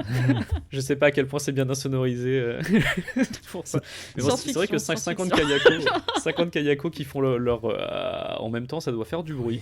Donc, peut-être. Elle peut prendre l'apparence d'autres personnes. Elle a plusieurs versions aussi. Dans le premier film cinéma, on peut la voir entièrement noire au lieu d'être entièrement blanche. Elle sait aussi faire pousser ses cheveux très très longs, de manière à s'en servir comme des cordes même pour pendre des gens par exemple. Et elle peut aussi manipuler le temps, comme on peut le voir dans Ju-On 2 par exemple. Alors est-ce que c'est de la manipulation temporelle ou est-ce que c'est des hallucinations prémonitoires, on ne sait pas exactement, mais en tout cas on peut présupposer qu'elle peut manipuler le temps. À t'écouter, en fait, Kayako, c'est un peu la fille spirituelle de Rapunzel et de Naruto, quoi. Waouh. Elle a beaucoup. Ah oui, j'avais pas vu Désolé. ça comme Alors, ça. on parlait de blagues coupées au montage, typique. Alors, attends, j'ai pas demandé si Kayako savait faire du kayak. Je me suis retenu. Merci Bon. de ta gentillesse. Désolé. Non, mais pour en revenir à ses cheveux, c'est vrai qu'en plus ça donne visuellement des images que j'ai trouvées jolies. J'étais un peu étonnée de dire ça devant un film d'horreur, mais quand vous avez des scènes où justement les cheveux commencent à venir du plafond et à s'étendre, c'est quand même quelque chose qui visuellement est très parlant et très joli. Notamment le générique de The Grudge, j'ai trouvé qu'il était vraiment beau et vraiment sympa. Et en plus, l'imagerie Onryo actuellement de nos jours, c'est quand même vraiment cette femme habillée en blanc avec les longs cheveux noirs. Et du coup, c'est quand même quelque chose d'extrêmement emblématique de tous ces fantômes. D'ailleurs, Sadako a aussi ce pouvoir avec ses cheveux. Oui, tout à fait. Mais elle correspond encore une fois à cette même imagerie. de toute C'est le façon, hein. Onryo, quoi, au Mhm. final. Parce que franchement, vous mettez Kayako et Sadako à côté, je suis pas sûre qu'on puisse vraiment faire la différence. Il me semble que Oiwa avait aussi cette particularité. Selon les légendes, ouais. Ouais. La différence, c'est que Kayako, elle a tendance à se déplacer à quatre pattes, la tête à l'envers, tandis que Sadako va se déplacer encore Elle est un peu plus droite corporellement, elle est mais un quand peu- elle sort de la télé, elle est à quatre pattes. Ouais, non, oui, c'est vrai, c'est vrai. Elle rampe un peu de la même façon que Kayako. Peut-être un petit peu moins Désarticulée. quoi. désarticulée, parce que justement Kayako a eu des petits soucis dans un escalier. Ouais, elle a cette même façon un petit peu presque serpentaire de se mouvoir sur le sol. Visiblement, hanter les maisons, c'est plus sympa en famille, ça fait une bonne activité pour le week-end. Donc Kayako n'est pas seule, Kayako est accompagnée de Toshio, son fils, qui lui aussi a des pouvoirs un petit peu amusants. Bon, il est un petit peu moins puissant, entre guillemets, c'est-à-dire qu'il garde toujours cette attitude un peu enfantine finalement. Il donne moins l'impression d'être un fantôme, je trouve, que sa mère. Souvent, les gens le prennent d'ailleurs pour un petit garçon. Contrairement à vivant. Kayako, où on la voit quasiment jamais, je crois, ressembler à une humaine classique. Pour le coup, Toshio, il y a beaucoup de scènes où on le voit apparaître comme s'il n'était pas mort, en fait. Où on le voit juste avec ses cicatrices, avec les séquelles de sa mort. C'est-à-dire qu'on le voit pas forcément en très très bon état, mais pas avec le visage blafard ou très bleu, avec les yeux noirs et tout. Et d'ailleurs, c'est le piège, c'est-à-dire que c'est un enfant, on a envie d'aller l'aider, on a presque l'impression que c'est Kayako qui envoie en fait une entité, on va dire, qui a l'air sympathique, puisqu'il s'agit d'un enfant et qu'on voit qu'il a quelques cicatrices, donc on va aller vers lui pour dire mais est-ce que ça va? Et c'est le piège en fait. Toshio, c'est le leurre qui fait tomber dans le piège Kayako après, j'ai l'impression. D'autant plus que, comme on disait, il miaule. Il a aussi... Ouais, c'est ça, c'est le même fonctionnement quand il se transforme en chat. C'est un chat enfant, enfin c'est deux trucs mignons. Bon, qui mis ensemble sont beaucoup moins mignons du coup, mais... Je t'avoue que quand il miaule devant toi, je qualifierais pas ça de mignon, tu vois. Il ouvre grand la bouche qui est noire, extrêmement caverneuse, et t'as cette espèce... Et oui, mais des fois on le voit pas. On entend juste les miaulements. C'est vrai. Je me suis longtemps demandé d'ailleurs s'il y avait un chat fantôme dans la salle. Oui, D'ailleurs, aussi. je me posais la question de est-ce que Toshio est foncièrement aussi méchant que Kayako? Parce qu'il y a plusieurs scènes dans le film, enfin en tout cas dans les films japonais, il est vraiment considéré comme un antagoniste dans les films américains. Dans les films japonais où c'est un peu plus flou, où on ne sait pas vraiment s'il veut tuer les gens, enfin il y a vraiment plus manière à se poser la question, où il apparaît comme étant un petit peu plus innocent. Et ça rejoint un truc que j'avais vu dans les inspirations pour le film Ju-On, qui s'inspire aussi d'un autre yokai qui existe, qui est le Zashiki Warashi. Donc je sais pas si vous pouvez en parler un petit peu plus. J'avais cru comprendre que c'était un esprit qui protège une maison en fait à la base, ça. De ce que moi j'ai pu voir dans les films et dans le manga, par exemple dans le jeu vidéo, il me donne effectivement cette impression d'innocence, d'autant que j'ai l'impression que c'est surtout un dommage collatéral et que sa mère va le protéger C'est ça. justement. Donc elle déploie aussi tous ces efforts de vengeance et de tuer les gens pour en quelque sorte... ça se voit surtout dans le manga d'ailleurs, dans un moment dans une des histoires avec Toshio, où elle lui dit vraiment ne t'en fais pas, je vais te protéger, tant que la maison est debout, en gros je serai là pour te protéger. Ça pourrait se rapprocher quelque peu de la légende du Zashiki Warashi, mais étant donné que lui c'est vraiment un esprit de bonne fortune qui est censé protéger ta maison, Ouais, on est quand même loin. Hein. ou alors il est pas assez fort pour contrebalancer sa mère, je sais pas trop, tu vois. Mais après, si tu reviens à la définition du Onryo, effectivement, lui il meurt, mais il a pas tellement de... Il n'a pas d'envie de vengeance ou sa mort est violente. Ouais, mais je pense qu'en tant qu'enfant si Est-ce jeune, qu'un enfant il comprend peut-être pas vraiment exactement. Il est terrifié, c'est sûr, tu vois. Et je pense que c'est pour ça aussi qu'il revient avec sa mère. Mais est-ce que vraiment il comprend ce qui lui est arrivé, et dans quelle mesure c'est tragique comme histoire? J'en suis pas extrêmement certaine. Et c'est vrai que tu as raison, dans la version japonaise, je suis pas sûr de me souvenir, mais en effet, dans la version américaine, même dans Sadako versus Kayako, il arrache une tête. Hein. Il arrache des têtes carrément Ouais. dans les films. Et pourtant, c'est le film, d'ailleurs, je dis Sadako versus Kayako, mais c'est un film japonais. Donc au final, même dans les versions japonaises, bon, qui est très occidentalisé certes, peut être extrêmement violent et prendre des initiatives. Parce que c'est vrai qu'on a l'impression qu'au début des films japonais, des Ju-On, on a l'impression qu'il prend pas forcément énormément d'initiatives. Les films dans lesquels il est le plus violent, c'est The Grudge 3 et Sadako versus Kayako, qui ne sont pas des films qui sont... Déjà, The Grudge 3 n'est pas réalisé par Takashi Shimizu, qui est le créateur de la saga Ju-On. Il est là uniquement en tant que producteur, et en vrai, je pense qu'il a quasiment rien fait en termes de production sur ce film-là. Il a juste récupéré son billet. Mais par contre, dans Sadako versus Kayako, là, Shimizu n'a vraiment plus rien à voir avec le truc, et Kayako également n'a pas du tout toute cette ambiance tragique autour d'elle. Ils sont vraiment tous les deux considérés uniquement comme des démons qui tuent des gens dans une maison. Donc c'est peut-être pour ça. Comme il y a plus le background derrière, dans Sadako versus Kayako, ils l'utilisent vraiment comme un croque-mitaine classique qui va tuer des gens. Pour conclure sur le Zashiki Warashi, en général, on considère plutôt que c'est quelque chose qu'on doit attirer volontairement dans sa maison pour le garder, pour porter bonne fortune. Donc du coup, Toshio... Oui, on n'a pas moyen, envie tu de l'attirer. Ouais. C'est ça. C'est vrai que des enfants yokai de cet âge-là, il n'y en a pas énormément. En général, soit tu es dans le bébé, soit tu es dans l'adulte. Donc ça peut forcément évoquer. Mais je pense que c'est plus une référence de loin plutôt que vraiment de dire que c'est un Zashiki Warashi. Vous avez aussi donc Takeo, le papa, qui est lui aussi revenu. Il est beaucoup moins présent en général. Beaucoup plus brut. En général, il arrive, il tue et puis il s'en va. C'est pas... À moins qu'il y ait d'autres versions que j'ai pas vues où il est un petit peu plus actif. Non. C'est globalement Ouais, toujours c'est pareil. pareil, D'ailleurs, il me semble qu'il parle pas du tout, lui, contrairement à son fils, par exemple, qui peut avoir des discussions avec Oui, c'est vrai certaines que c'est un truc personnes. qu'on n'a pas dit. Toshio, lui, c'est le seul de la famille qui peut parler. Pour le coup, il a des conversations avec des personnages dans les films. Il peut aussi téléphoner. Quand il vous téléphone, son indicatif c'est 4444444. Ah oui. Ce qui a une Le signification fameux très chiffre, particulière. bah oui. 4, oui, ça se prononce chi et ça veut dire la mort en japonais, quoi. Il y a beaucoup d'immeubles qui n'ont pas le numéro 4 en étage, comme le 13 aux États-Unis, quoi. D'accord. Et dernier membre de la famille, le chat, qui revient de temps en temps. Bon, en général, il s'exprime plus à travers Toshio, donc par la voix, mais il lui arrive de faire des petites représentations, j'ai envie de dire. Notamment, ce numéro de magie est absolument incroyable, où il sort de la bouche d'une jeune fille et lui arrache la mâchoire en passant. Et oui, est-ce qu'on en a beaucoup des chats comme ça? Je ne sais pas. Est-ce que c'est un chat typiquement japonais? Je ne sais pas. Est-ce que du coup, on peut considérer le chat comme un yokai? Je pense que c'est à débat. Moi, j'ai pas l'impression parce que je l'ai jamais vu faire quelque chose de son bon vouloir. Il y a des statues de chats, j'ai vu des statues de chats, je l'ai vu se balader, mais je l'ai pas vu beaucoup interagir en fait avec les gens. Je sais qu'on prête au chat au Japon certains pouvoirs mystiques, Mm. mais après, le chat de Ju-on, je pense pas, quoi. Alors après, c'est anecdotique, mais des chats noirs, on n'en voit pas beaucoup au Japon. Parce qu'en général, quand vous adoptez un chat ici, vous adoptez un chat de race.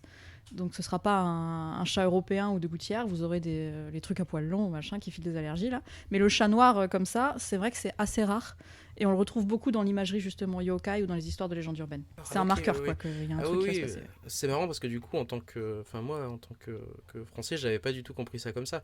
Moi, le chat noir, pour moi, c'était en effet un chat. Bon, il y a toujours le côté malédiction du chat noir, mais on dirait un chat domestique classique en Europe, quoi.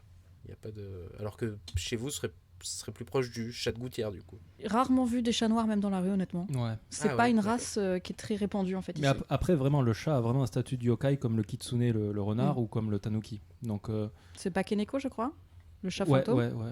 Mais ouais, donc ça peut être un yokai à proprement parler, c'est-à-dire si tu le sépares du film, hein, pas ce chat-là de l'histoire, le chat c'est un yokai, c'est dans la nomenclature yokai. Après ce chat-là, franchement, il m'a pas laissé une impression très Puis il y a très aussi prégnante. l'idée que le chat des films Ju-on the Grudge peut tout simplement être Toshio en personne, puisque c'est suggéré par moments qu'il peut se transformer en chat, notamment une scène où justement il y a une femme qui ouvre un placard, dedans il y a le chat, et juste après en fait c'est devenu le gamin. Donc on peut supposer que comme ils sont morts tous les deux dans la baignoire au même endroit et qu'il était très attaché à son chat et que du coup il a récupéré beaucoup d'attributs du chat, le fait de pouvoir se transformer en lui, le fait de miauler et que quand le chat sort de la mâchoire de la fille justement pour la tuer, c'est peut-être en fait Toshio sous forme de chat qui Oui, sort. d'accord, ouais.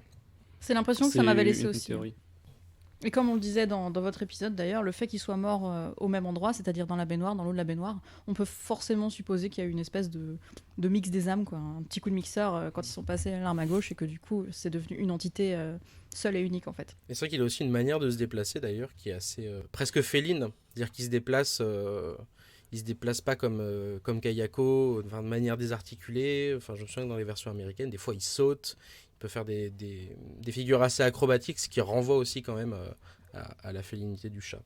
Ouais, il a un comportement globalement, il relativement trottine. animal quand même. Bon, Mm. tu pourrais te dire que c'est normal pour un enfant, mais c'est marrant parce que des fois il a l'air d'être très mature et puis des fois il a ces espèces d'accès un peu de chat, ouais, justement, Ouais. de faire des trucs un petit peu qui te paraissent Alors un petit absurdes, en détail tout cas. marrant que j'avais pas évoqué quand on avait enregistré ensemble notre épisode inspiré de faits réels. Le saviez-vous, fun fact, l'acteur qui joue Toshio, et donc qui joue un enfant chat, hein, sa plus grande terreur dans la vie ce sont les chats. Donc je pense qu'il a passé un agréable moment sur le tournage.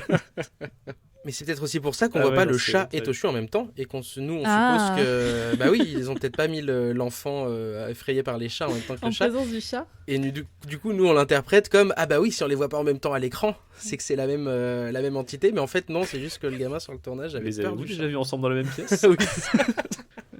Donc après cette description, vous l'aurez compris, c'est une famille un petit peu dysfonctionnelle que nous avons là. On vous rassure tout de suite, c'est pas la famille classique japonaise. Hein. Vous avez quand même des familles un petit peu plus normales que ça. Tout ça pour vous dire que Kayako, oui, était peut-être vouée à devenir en Luo. En tout cas, elle était mal partie dans la vie. Il est clair qu'elle a emmené sa famille avec elle, en fait, du côté obscur de la force, et que désormais, ils hantent une maison à Tokyo, Où déjà ? Je crois qu'on À avait Saitama. à il me Saitama. semble. Donc c'est pas vraiment Tokyo. C'est la banlieue, La de banlieue, Tokyo, c'est- qui n'est pas de notre côté. Et puisqu'on parle de Onryo, je pense qu'il est difficile de ne pas évoquer en fait Oiwa. Oiwa qui est un fantôme à Onryo également, et qui est considérée comme la reine des Onryo en fait.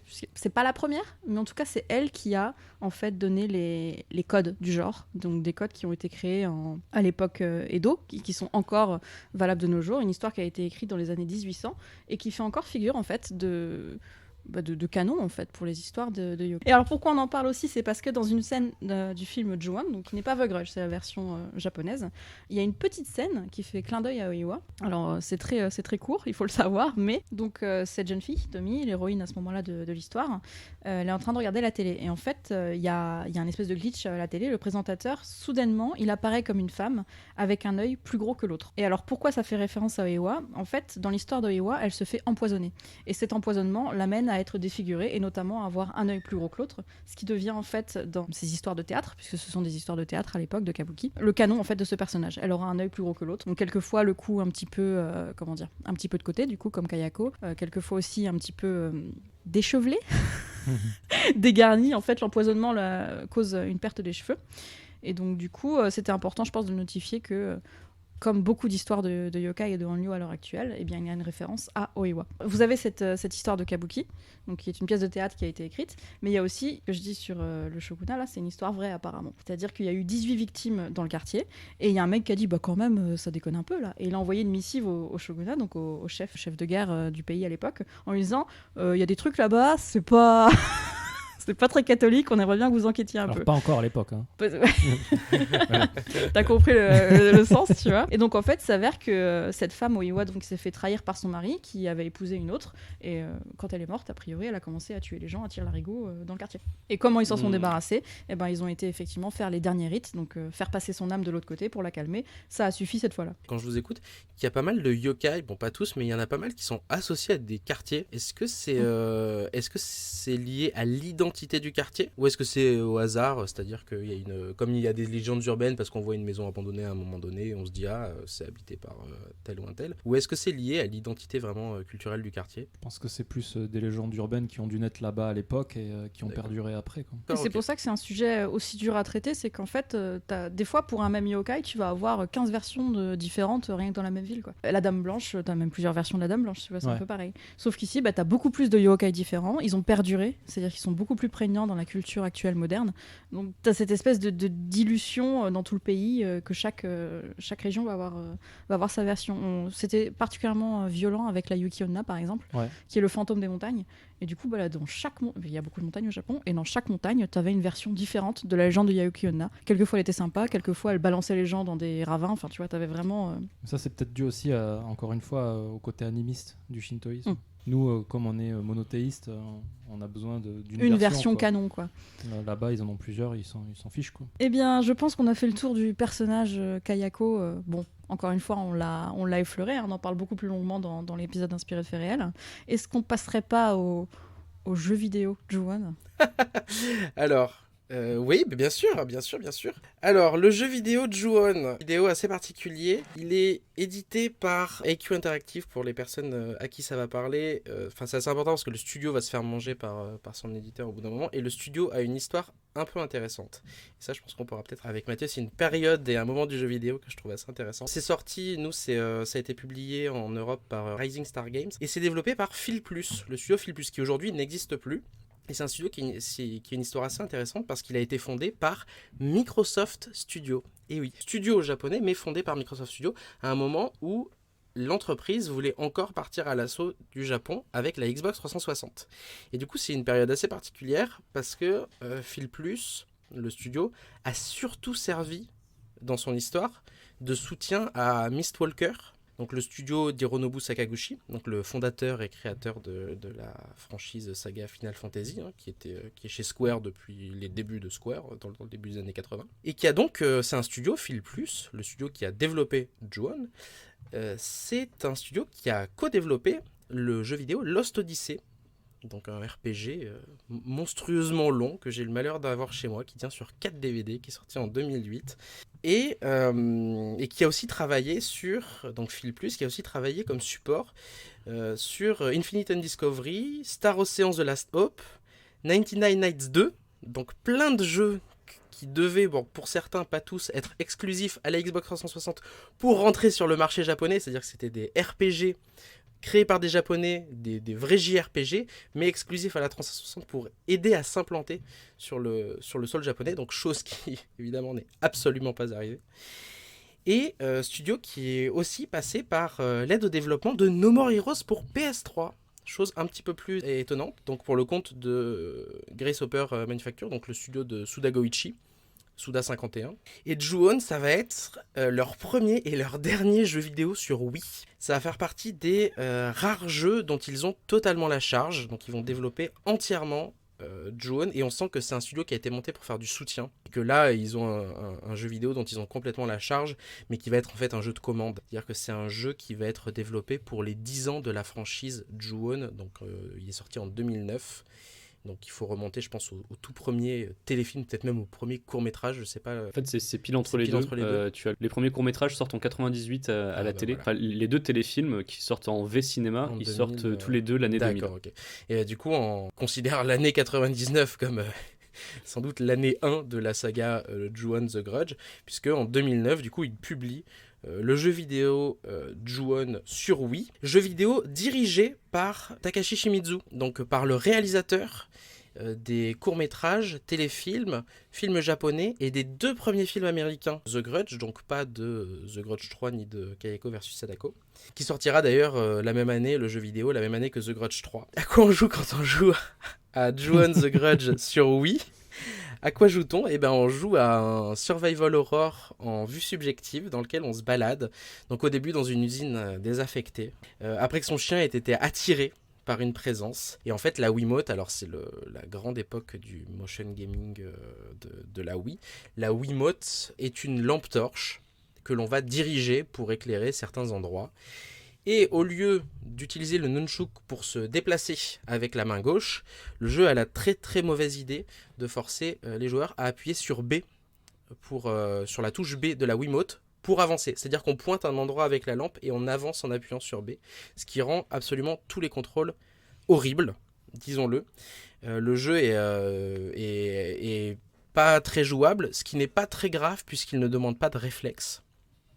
C'est-à-dire que c'est un jeu dans lequel on va avoir avant tout une série de jumpscares qui vont se régler par des petits QTE de mouvements de Wiimote. Mais il ne va pas y avoir de combat. C'est un survival horror, mais pas à la manière d'un Resident Evil.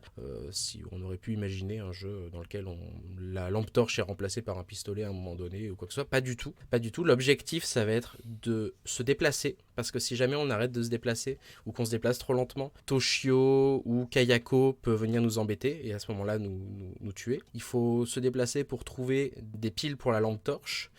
Pareil, il ne faut pas que la lampe torche, faut pas que se retrouver complètement dans le noir, et se déplacer pour trouver évidemment les clés qui vont nous permettre d'accéder aux pièces suivantes et ainsi d'avancer dans le jeu. Donc le système de jeu est ultra basique. Il y a très très très peu de systèmes imbriqués les uns dans les autres. Ça se limite, comme je le disais, à quelques jumpscares qui sont complètement scriptés. C'est-à-dire que quand on arrive pour la première fois dans un lieu, forcément sur la droite on aura toujours la même animation de Toshio qui apparaît dans un couloir. C'est assez scripté. Le jeu a la mauvaise idée d'être sous-titré Fright Simulator, un simulateur de peur. Alors je sais pas de peur de quoi, mais clairement pas. C'est pas un jeu qui fait peur puisque le jeu est globalement très très simple et ils essaient de justifier ça par le fait que la Wiimote calcule non seulement la lampe torche, c'est-à-dire la direction dans laquelle on veut se déplacer, mais aussi les tremblements potentiels et les mouvements que l'on fait lorsqu'il y a des jumpscares. Et à la fin de chaque niveau, il y a 5-6 niveaux dans 5-6 environnements, la Wiimote a calculé, on va dire, le degré auquel on bougeait et nous offre un niveau de peur. Savoir si on a été effrayé ou pas. Et pour relier évidemment à la saga Ju-On The Grudge, parce qu'en fait c'est assez déconnecté, on voit évidemment Kayako et Toshio, mais surtout il y a un des environnements du jeu qui est la maison originale du premier film Ju-On The Grudge. Mais en dehors de ça, L'histoire, les personnages que l'on incarne, c'est pas du tout Sarah Michelle Gellar ou quelconque autre personne. On choisit son sexe d'ailleurs au début. On choisit même Son son signe astrologique, signe. non? Signe astrologique. Et son signe astrologique, exactement d'ailleurs. Je sais pas quelle incidence ça a, ça pour le coup. Mais ouais, À la fin de chaque niveau, tu as un conseil par rapport à ton signe Oui, astrologique. mais alors ça n'a pas de sens puisqu'on n'utilise pas globalement les signes astrologiques au Japon. oui. Puis, C'est vrai. Je sais pas d'où ça sort, sincèrement. Parce C'est qu'ici, alors on utilise plusieurs choses pour lire l'avenir, mais en général c'est plutôt le groupe sanguin. Ouais, c'est le groupe sanguin au Japon. Donc ça n'a rien à voir avec les signes astrologiques européens. Ah oui, c'est vrai qu'on aurait pu rentrer son groupe sanguin aussi, pourquoi pas. Bah, je me dis que peut-être dans la version japonaise, moi j'ai vu que des playthroughs du coup de la version française, ouais. peut-être que dans la version japonaise c'est ton groupe sanguin. Et donc pour terminer là-dessus, les références finalement au film The Grudge sont assez ténues. Et là où on va retrouver quelques similarités, c'est au niveau du sound design, c'est-à-dire que le fameux râle que je vais imiter maintenant, c'est ce râle-là, le râle de Kayako, eh bien on l'entend à différents moments, on entend évidemment des bruits de Toshio qui se déplacent. Mais donc voilà, ça va se limiter à ça. Ça n'apporte rien en fait au lore de The Grudge en termes scénaristiques. Vraiment, c'est le niveau 0 de l'apport. C'est un petit peu un survival minimaliste hommage. Et si je peux donner mon avis sur la jaquette, c'est une horreur. La jaquette européenne est horrible. C'est une personne, donc potentiellement un joueur ou une joueuse, qui est cachée derrière un canapé, qui a peur et il y a marqué A Fright Simulator. Alors que la version US, en l'occurrence, fait beaucoup plus référence à l'œil et à l'imagerie de The Grudge que ne le fait la version française et européenne. Et donc voilà, la jaquette US est bien plus sympa. Peut-être que le Fright Simulator, ça fait référence à la jaquette et pas au jeu. Oui, complètement. Ah oui, c'est ça, c'est une mise en abîme. C'est-à-dire, c'est C'est ça. vous joueurs, voilà, vous allez vous cacher derrière votre canapé. Je vois pas pourquoi on ferait... Enfin, c'est une supposition un petit peu prétentieuse de supposer que le jeu va faire suffisamment peur pour qu'on aille se cacher derrière le canapé. Je pense qu'en effet, la jaquette est plus liée au sous-titre qu'au titre. Et donc voilà, il y a 2-3 choses un petit peu repris des Resident Evil et autres, à savoir si on secoue la Wiimote, ça permet de faire un demi-tour rapide, parce que la Wiimote est très peu précise. C'est-à-dire que ça arrive souvent que la lampe torche ne parte pas exactement dans le sens où on voudrait, parce que, alors ça je l'ai lu, c'est pas la technologie de l'infrarouge qui est utilisée avec le capteur qu'on pose sur la télé, mais c'est l'accéléromètre de la Wiimote qui est utilisé pour déplacer. Et je suis pas fan de motion gaming à la base. Il y a quelques jeux pour lesquels je trouve que ça marche bien. Et notamment, j'aime Resident Evil 4 sur tous les supports. Mais sur Wii, je trouve que c'était assez chouette d'avoir un TPS shoot de ce genre-là. Mais là, en l'occurrence, c'est pas forcément très intéressant à jouer. D'ailleurs, de ce que j'ai vu du jeu, parce que moi je l'ai personnellement pas fait, mais bon, du coup j'ai regardé des walkthroughs, ça s'écarte quand même pas mal du lore du film, quoi. C'est-à-dire que tu visites tous les lieux que tu retrouves dans des jeux d'horreur, l'hôpital, l'usine désaffectée, etc. Mais il n'y a aucune justification à part ton chien qui se perd, du moins pour le début du jeu. Ouais, au Mais début, à aucun moment tu as été maudit, quoi. Ah oui, non, c'est comme je disais, ça reconnecte, c'est limite une récompense à la fin d'avoir la maison des Saeki et de se dire, ah, on est enfin dans un endroit qui ressemble au film. Ouais. Mais tout le début, en effet, est dans un environnement, ça pourrait être littéralement n'importe quel Silent Hill, n'importe quel Resident Evil. On voit pas trop où est-ce que ça mènerait. Par contre, sur le plan plus technique, le jeu n'est pas moche. Je trouvais que le jeu, pour un jeu Wii, était visuellement pas trop dégueulasse. Mais c'est aussi expliqué par le fait que le field of view est vraiment réduit, du fait que la lampe torche n'allume que quelques éléments. Donc je pense qu'ils ont pu se concentrer au moins sur ça. Mais oui, en effet, ça développe vraiment pas du tout le lore de The Grudge, et ça n'apporte rien à l'imagerie yokai de Toshio ou de Kayako. Vous disiez que ça se passait dans plusieurs environnements, en fait, c'est ça? Il y a pas que la maison. Ouais. Donc ça veut dire que le titre américain est aussi mensonger du jeu. Ils ont traduit ça Haunted House Simulator, donc ce n'est pas un simulateur de maison hantée. Ah oui. Ça commence par un hôpital, donc du coup... non, une usine, c'est ça. Le premier, c'est une usine. Alors du coup, si on l'a pas acheté, c'est aussi parce que mystérieusement, il est quand même pas mal cher au Japon, si tu veux de le procurer. Sur Amazon, il a 4500 yens. D'accord. Pour un jeu de 2009, ça fait environ 40 à 45 euros selon le taux de change. Tu vois. Ouais. Je l'ai payé 30 €, ouais. Oh, C'est vrai que pour pour un un jeu petit de jeu. Wii sorti en 2009, que j'aime pas trop les jeux de Wii, voilà, j'ai eu un peu de mal à les mettre, tu vois. Donc moi aussi j'ai regardé des vidéos. Mais alors pour noter, le titre en fait japonais, il veut littéralement dire simulateur de peur. Donc je Simulateur pense de que peur, c'est ok. juste une D'accord. expérience, sentiment. C'est un peu dur à C'est traduire. Taiken Taikan avec sentiment. Avec, d'accord. Ouais. Donc je pense que globalement l'idée du titre japonais est traduite. Est-ce que c'était une bonne idée? Ça c'est l'équipe marketing, hein, c'est pas, c'est pas forcément qui a fait le jeu. Et alors on en parlait un petit peu, je sais plus si c'était en off ou dans l'autre émission, mais moi il m'a plus fait bondir en fait de sursaut de peur que le film, parce que j'ai trouvé que c'était vraiment alors c'est peut-être la façon dont les vidéos que j'ai regardées étaient montées, mais un truc à jumpscare quoi, notamment quand tu ouvres la porte et qu'il te saute dessus. Oui, mais parce qu'il y a beaucoup de supercuts de tous les moments, de tous les jumpscares. En fait, le jeu est assez mou. C'est-à-dire qu'il se passe parfois, si jamais on- on se balade et puis qu'on n'est pas trop lent, bah on a que les moments scriptés. En fait, on a que les moments scriptés de peur et d'apparition. Donc oui, il y a quelques on se fait attraper la main, on tient la lampe torche et on voit la main de Kayako qui nous agrippe la main. Mais honnêtement, après je joue beaucoup aux jeux d'horreur, donc je suis peut-être aussi un petit peu habitué, mais j'ai pas trouvé le. Moi, du coup, ça m'a pas mal évoqué les jeux d'arcade game au Japon, en fait, ou un peu à la Resident Evil où t'as Bah, c'est ça. un pistolet, plus qu'un Ouais. jeu de salon. Donc C'est je un, pense. un rail shooter aurait Alors- été mieux. Par exemple, il y a Resident Evil Chronicle qui a fait ça très bien sur Wii. Ouais, ben, je pensais au début que c'était un rail shooter. J'avais des doutes, mais en fait, c'en est pas un. Mais c'est vrai que ça y fait penser un petit peu aussi. Ouais. Ça fait penser à un rail shooter un petit peu arcade. Le seul truc que j'avais. Bon, j'ai pas trop joué à des jeux de Wii, mais j'ai trouvé ça quand même un peu intelligent, l'idée de la manette qui sert de lampe torche. Peut-être Ouais, que c'est repris sur, dans beaucoup d'autres jeux. Oui, sur Wii, la manette, elle sert de pistolet, de lampe torche. On avait l'arc dans Zelda. Enfin, il y avait plein d'utilisations. Là, c'est une utilisation assez commune pour un jeu Wii. Ça aurait été pas possible de sortir ce jeu sur une autre console. Ça aurait perdu tout son sens. Enfin, ça aurait vraiment été un jeu complètement lambda et Ah, bah, complètement peut-être plat. sur Switch, du coup. Mais. Je sais pas si t'as l'accéléromètre dans les. Bah, si, tu l'as. Si, Dans les manettes Si, de ouais, Switch. t'as l'infrarouge, t'as l'accéléromètre. Techniquement, il pourrait le refaire, mais alors, perso, j'en ai pas envie du tout. Je propose de jouer avec la Pokéball de Pokémon pour Pour attraper des yokai. diminuer un peu Eh le oui. niveau de peur. Vous pouvez aussi imaginer une version VR pour les 20 ans de la sortie du film. Hein. On est en 2019. Oui, Oui. mais Ouais, c'est vrai. sympa. Mais d'ailleurs, il y avait eu, c'était Supermassive Games qui avait produit un rail shooter en VR sur PlayStation VR. J'ai pas du tout joué, mais Ça mais pourrait oui, s'y c'est vrai que prêter. c'est envisageable. Hein. Ouais, ça pourrait bien s'y prêter. Ouais.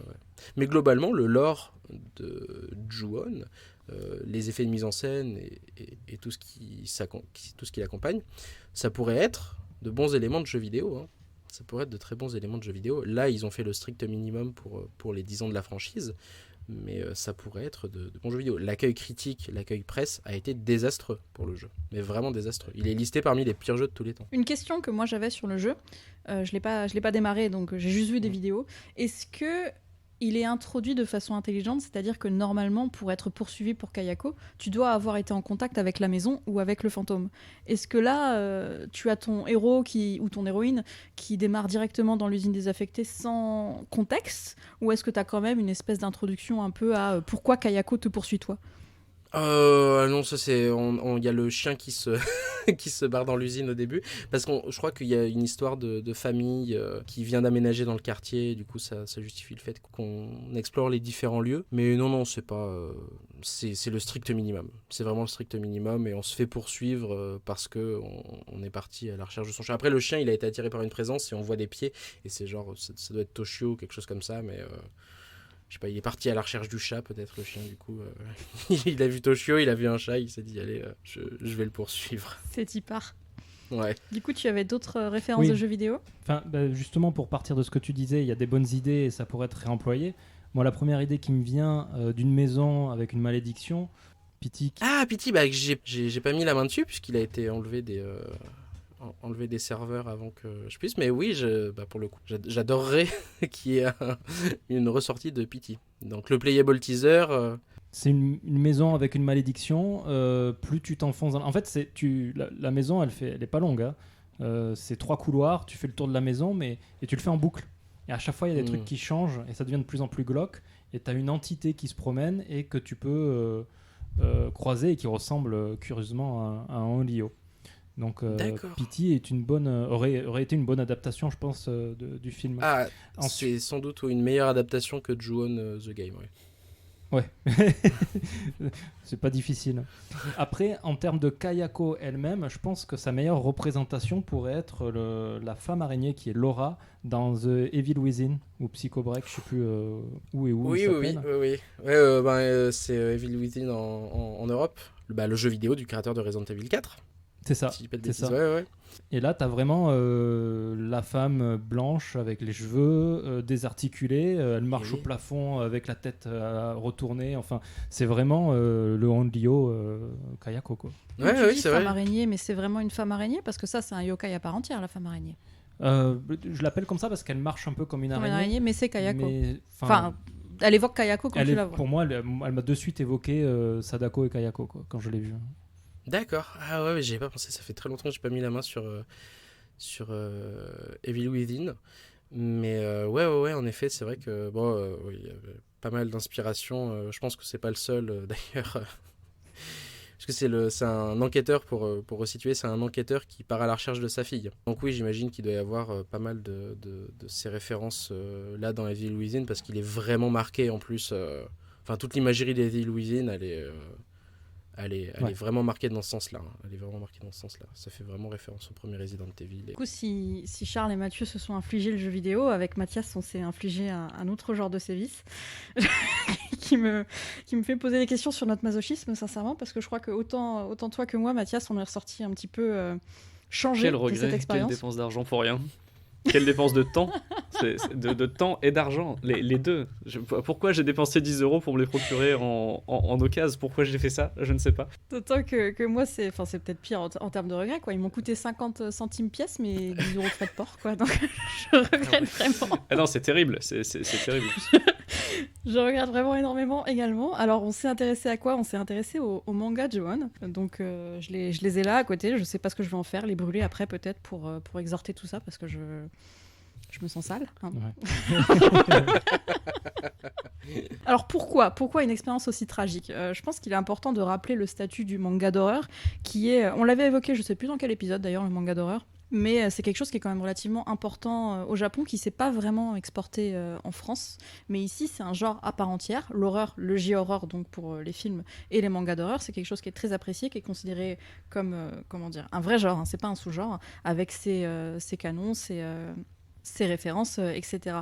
Je peux évoquer viteuf le film amateur Kamera Otomeluna, qui a été traduit par Ne coupez pas en France, qui est un film de zombies de genre, un truc amateur, je crois, qui a été tourné en très peu de temps par une école de cinéma, si je me souviens bien. C'est un film de zombies qui a été à l'affiche extrêmement longtemps, qui est revenu dans les salles au Japon après avoir eu un succès incroyable à l'étranger, en fait. Donc pour bien montrer que l'horreur, en tant que genre japonais, c'est quelque chose qui marche très bien ici, mais qui s'exporte aussi très très très bien. Mais si, c'est pas ce film où en fait c'est une équipe de tournage qui filme un film de zombies. Oui. Tu Et en crois fait, il y a des vrais zombies qui arrivent. Et après, à la fin, alors déjà, t'as la mise en abîme. Ah, Ouais. c'est qu'un film. Ouais. Et puis après, t'as les vrais zombies. C'est ça, c'est exactement ça. Ouais, je l'ai vu.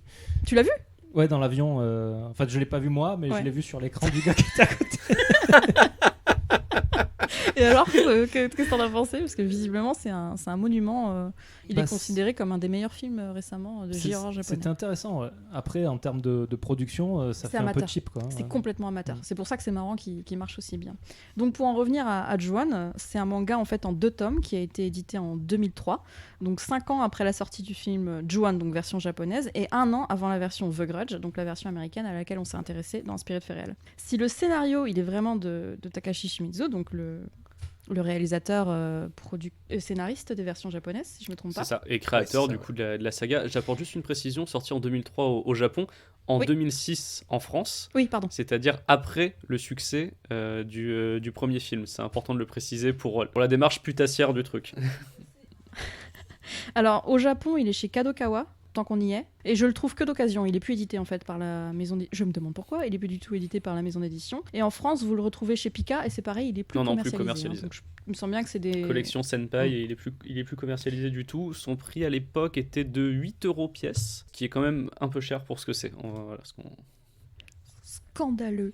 Et tant qu'on est sur les prix, au Japon, il coûte 600 yens. Et alors, je vais montrer la taille de... Ah oui, c'est tout aussi fin que la version française. Hein, c'est franchement scandaleux. J'ai pas de banana pour la Scales, mais c'est vraiment scandaleux quoi, de payer 600 yens pour un truc pareil. Je disais, moi, je les ai commandés du coup d'occasion et ils devaient arriver normalement pas le même jour. Donc j'arrive, je reçois une enveloppe chez moi et je me dis...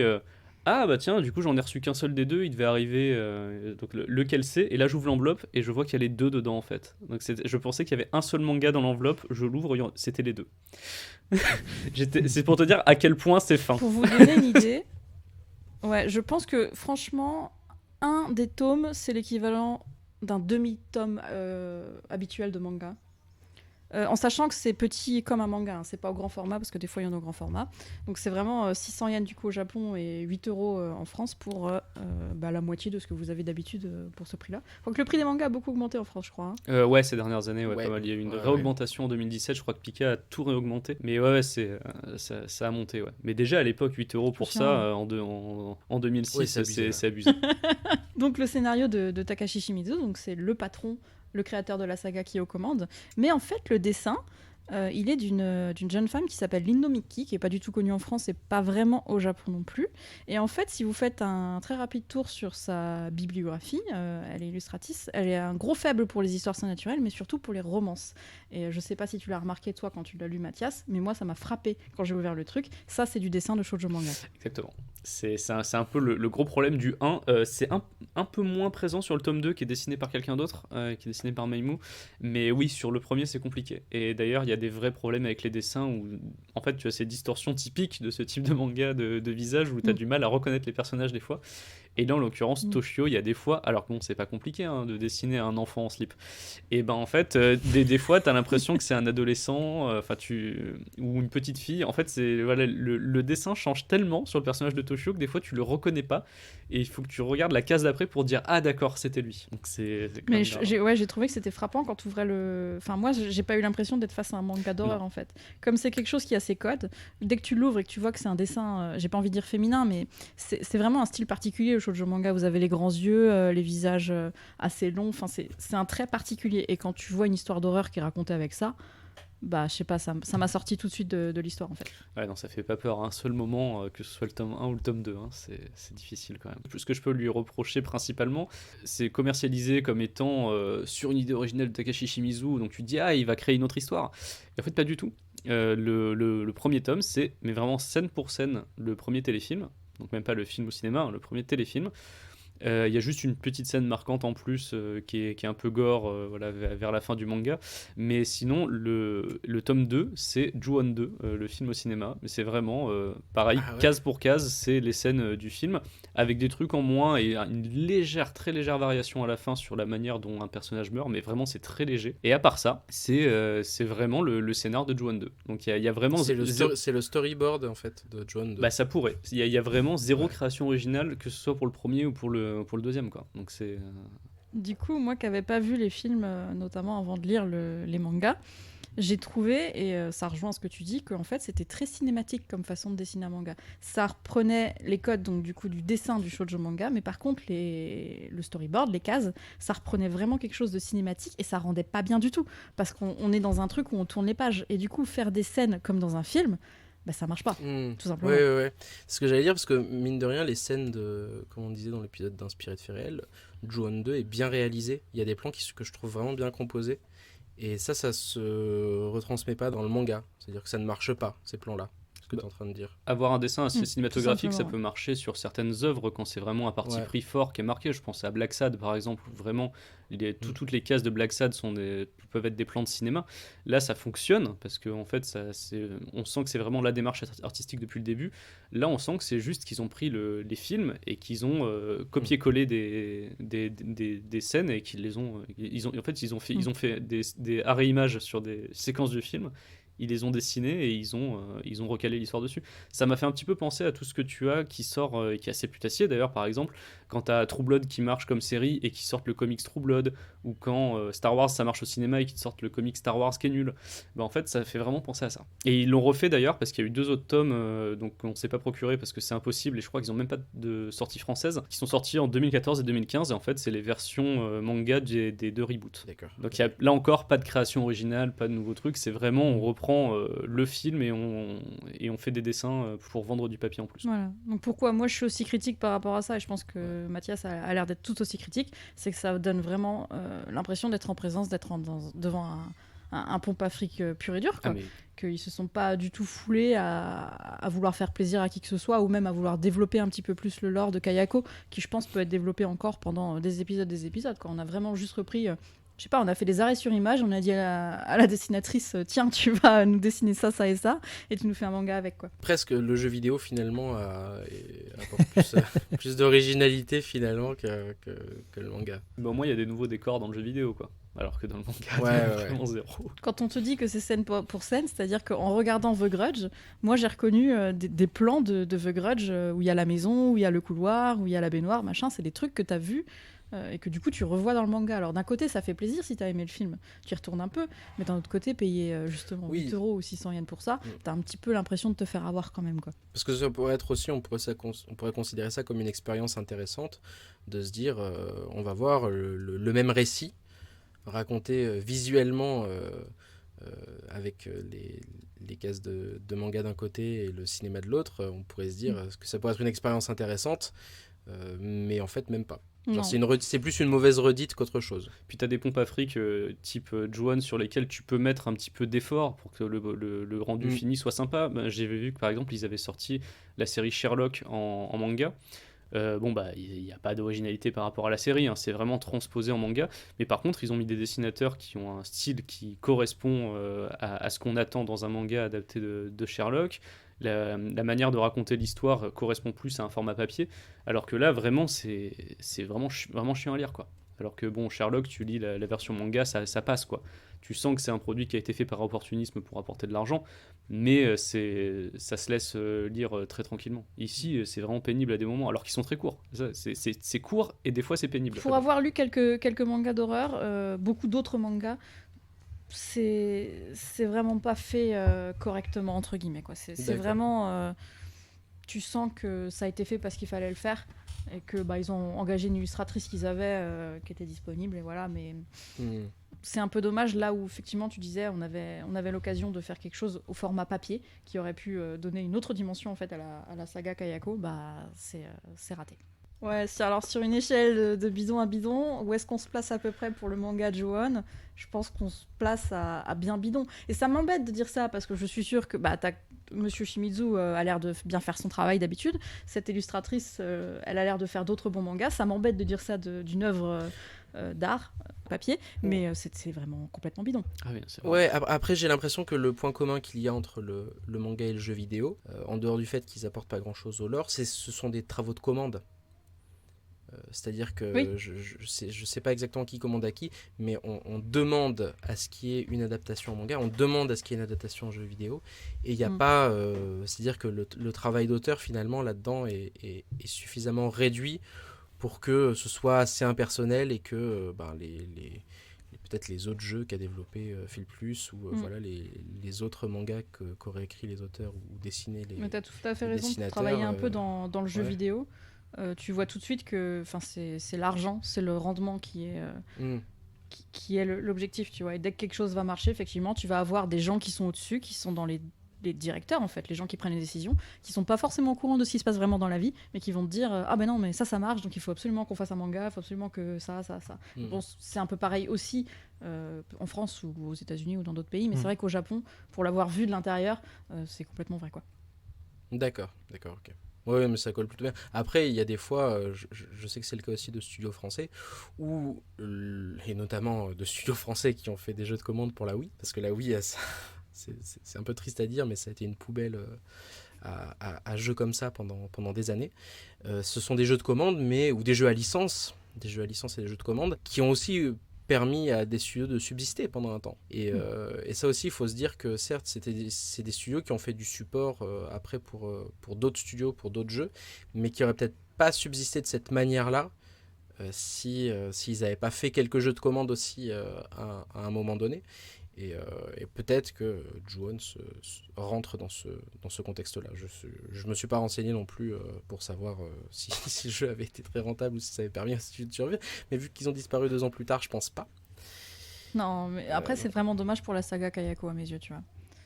Oui, ah oui. Ça, Quand t'as une bonne saga comme ça qui continue, bon, il y a des mauvais films et des bons films au milieu de la saga, évidemment, mais quitte à l'exporter sur un autre support, bah autant faire les choses bien, quoi.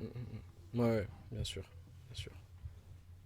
Bon, je pense qu'on a fait le tour du manga. Je pense qu'on a dit tout ce qu'il y avait à dire. Mathias, quelque chose à ajouter? Non, c'est bon, j'ai tout dit. C'est bon. On est vidé. Je ne veux plus en entendre parler. Bah, écoutez, je vous propose, puisqu'on a évoqué Kayako sur plein de supports différents, de partir sur un débat ultime. Mais alors, je pense que, au vu de nos différentes reviews de ce qu'on a pu voir, on est un petit peu décidé déjà. Mais à votre avis, Charles, Mathias, quel support rendrait le plus hommage à Kayako? Le cinéma. Indéniablement, c'est voilà, il y a même pas, enfin pour moi il y a même pas de débat. C'est vrai que quand tu vois la qualité du manga et la qualité du jeu vidéo qui ont été adaptés de Ju-On, c'est vraiment difficile quoi. Alors le cinéma, pas tous les films qui sont sortis évidemment, puisque bon les 2 reboots que je n'ai pas eu l'occasion de voir ont eu des critiques qui sont pas forcément très bonnes. The Grudge 2 et The Grudge 3, donc les 2 suites américaines, sont vraiment très très très mauvaises. En revanche, ce qui s'est passé avant The Grudge 2, je pense qu'il y a eu un vrai changement à partir de The Grudge 2. C'est vraiment devenu un petit peu n'importe quoi. En fait, tout ce qu'il y a eu avant, pour moi, était très bon. Il y avait des défauts dans des trucs. On peut trouver des défauts au film The Grudge américain, on peut trouver des défauts à Ju-On 1, et beaucoup de défauts aux téléfilms et aux courts-métrages qui ont été faits avant, ce qui est normal parce qu'il y avait très peu de budget. Je rappelle quand même que les 2 téléfilms ont été tournés en seulement 9 jours, donc c'est quand même c'est rien quoi. Et pourtant, il arrive à avoir un rendu qui est encore marquant aujourd'hui. Mais je pense qu'il s'est passé un truc entre The Grudge 1 et The Grudge 2 qui correspond en fait au moment où on a les mangas qui sortent en Europe, qui correspond au moment où on a le jeu vidéo qui sort. C'est que Kayako devient une figure internationalement connue de l'horreur japonaise, et on en fait tout et n'importe quoi. Et c'est à ce moment-là que tu vas voir de plus en plus dans les conventions des gens qui arrivent déguisés en Sadako et en Kayako, que tu vas vraiment avoir, par exemple pour la sortie de The Grudge 2, ils l'ont lancé à Knott's Berry Farm, qui est un parc d'attractions aux États-Unis, où ils ont créé une attraction temporaire sur le thème de The Grudge, où tu as Takashi Shimizu qui est venu, où tu avais plein de gens déguisés en Kayako qui se baladaient sur le parc.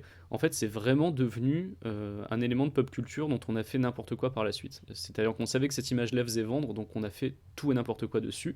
Et forcément, comme tout ce qui est cross-média est sorti après The Grudge 1, ça rentre dans cette catégorie-là. C'est pour ça que The Grudge 2 est mauvais, que The Grudge 3 est mauvais. C'est pour ça que Sadako versus Kayako, pareil, n'est là que pour apporter vraiment beaucoup d'entrées au Japon en surfant sur 2 marques connues. Donc voilà, tout ce qui s'est passé après The Grudge 1, pour moi, est pas terrible et très mercantile. Donc c'est pour ça que je préfère le cinéma, tout ce qu'il y a eu avant The Grudge 2, en fait. Ouais, moi je rajouterais que même j'ai développé quand même une affection pour les 2 films japonais, et j'avais été vraiment étonné. C'est pas si courant que ça finalement qu'un numéro 2 d'une saga arrive à apporter des idées, arrive à apporter vis-à-vis du 1, et je trouve que Ju-On 2, donc le 2e film japonais, est assez fort de ce point de vue-là, c'est-à-dire que la réalisation est un cran au-dessus. Certes, le film a 2-3 problèmes de rythme qui le rendent parfois un peu monotone, mais Ju-On 2, pour moi, c'est vraiment le sommet de la saga The Grudge. Ju-On The Grudge, c'est Ju-On 2, quoi. Il y a eu une espèce de montée avec les téléfilms, le premier Ju-On, Ju-On 2, une apogée, et après, ça redescend doucement. Alors, ça redescend doucement parce que le premier Grudge est bien, je trouve le premier Grudge vraiment pas mal, mais après ça dégringole complètement. Donc ouais, pour moi, Ju-On 2 avant tout. En termes de support, en fait, vous l'avez parlé juste avant, mais en fait, il y a un support qui est encore mieux que les films et le manga et les jeux vidéo. La vraie vie. La vraie vie. La vraie vie avec des escape rooms Et là, je suis tombé. En fait, il y a une maison hantée très connue à Asakusa, une vraie maison hantée. Alors, dans tout le sens que vrai peut avoir pour les sceptiques, les non-sceptiques, etc. J'ai pas réussi à retrouver des informations sur cette maison, mais je suis sûr qu'on pourrait y vivre autant de frayeur. Par contre, je suis tombé sur la maison hantée Onryo Zashiki, pour reparler de Zashiki de tout à l'heure, à côté du Tokyo Dome. Donc, à côté du Tokyo Dome, là où il y a tous les matchs de baseball au Japon, il y a un petit parc d'attractions avec 2 ou 3 rail coasters. Et il y aurait ce Onryo Zashiki qui permet, donc ça dure 15 minutes à peu près, c'est pas très long. Oh, mais il y a la queue. Il y a la queue, et ça permet de revivre un peu l'histoire d'une maison qui est hantée par un Onryo. Ça coûte 1030 yens. Donc, pour ceux qui veulent tester, Une escape room d'horreur, du coup. d'horreur, ouais. Enfin, je sais même pas si c'est escape room dans le sens. Si. C'est une vraie escape room, d'accord. Parce qu'il y a un deuxième lieu qui est. Moi, personnellement, celui-là, je l'ai pas fait. Je n'avais pas la connaissance, donc je peux pas dire ce qui s'y passe, malheureusement. Par contre, j'ai fait un hôpital hanté à Fuji-Q Island. C'est un parc d'attractions à côté du mont Fuji. Et il se trouve qu'ils reproduisent vraiment bien l'ambiance Onryo, ouais. Contrairement aux attractions hantées en France, où tu es sur un rail, en fait, en général, c'est des trains. Et t'as des gens qui viennent te faire des chatouilles avec un masque de gorille. Ça fait pas très peur. Là, dans l'hôpital hanté, t'as des vrais Onryo, des gens qui jouent les Onryo et qui se promènent. Donc, ils ont des parcours plus ou moins complexes qui donnent l'impression qu'ils sont vraiment là, quoi. Et qu'ils peuvent t'attraper. Et ils essaient de te rattraper. À noter qu'au Japon, ils n'ont pas le droit de t'attraper si tu lui as pas donné ta permission. ta Donc, t'as une permission avant. Avant de rentrer dedans, tu signes une sorte de permission et t'as un panneau qui dit ne frappez pas les fantômes.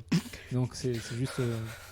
Mais Mais, tu peux faire l'attraction, enfin tu peux faire le parcours en ne signant pas la permission, ou tu es obligé de signer la permission Attends, Alors celui-là, là- je sais pas, mais par exemple, à USJ, Ouais. Universal Studios Japan, il y a une nuit de Ouais. zombies.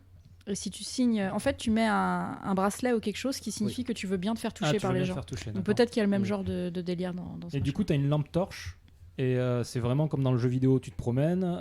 Malheureusement, il n'y a pas de quête. Je pense que ça manquait. Ils auraient dû donner un objectif. Parce que tu fouilles vraiment, tu es vraiment dans les draps. À un moment donné, tu es dans une salle avec des corps qui sont pendus de partout.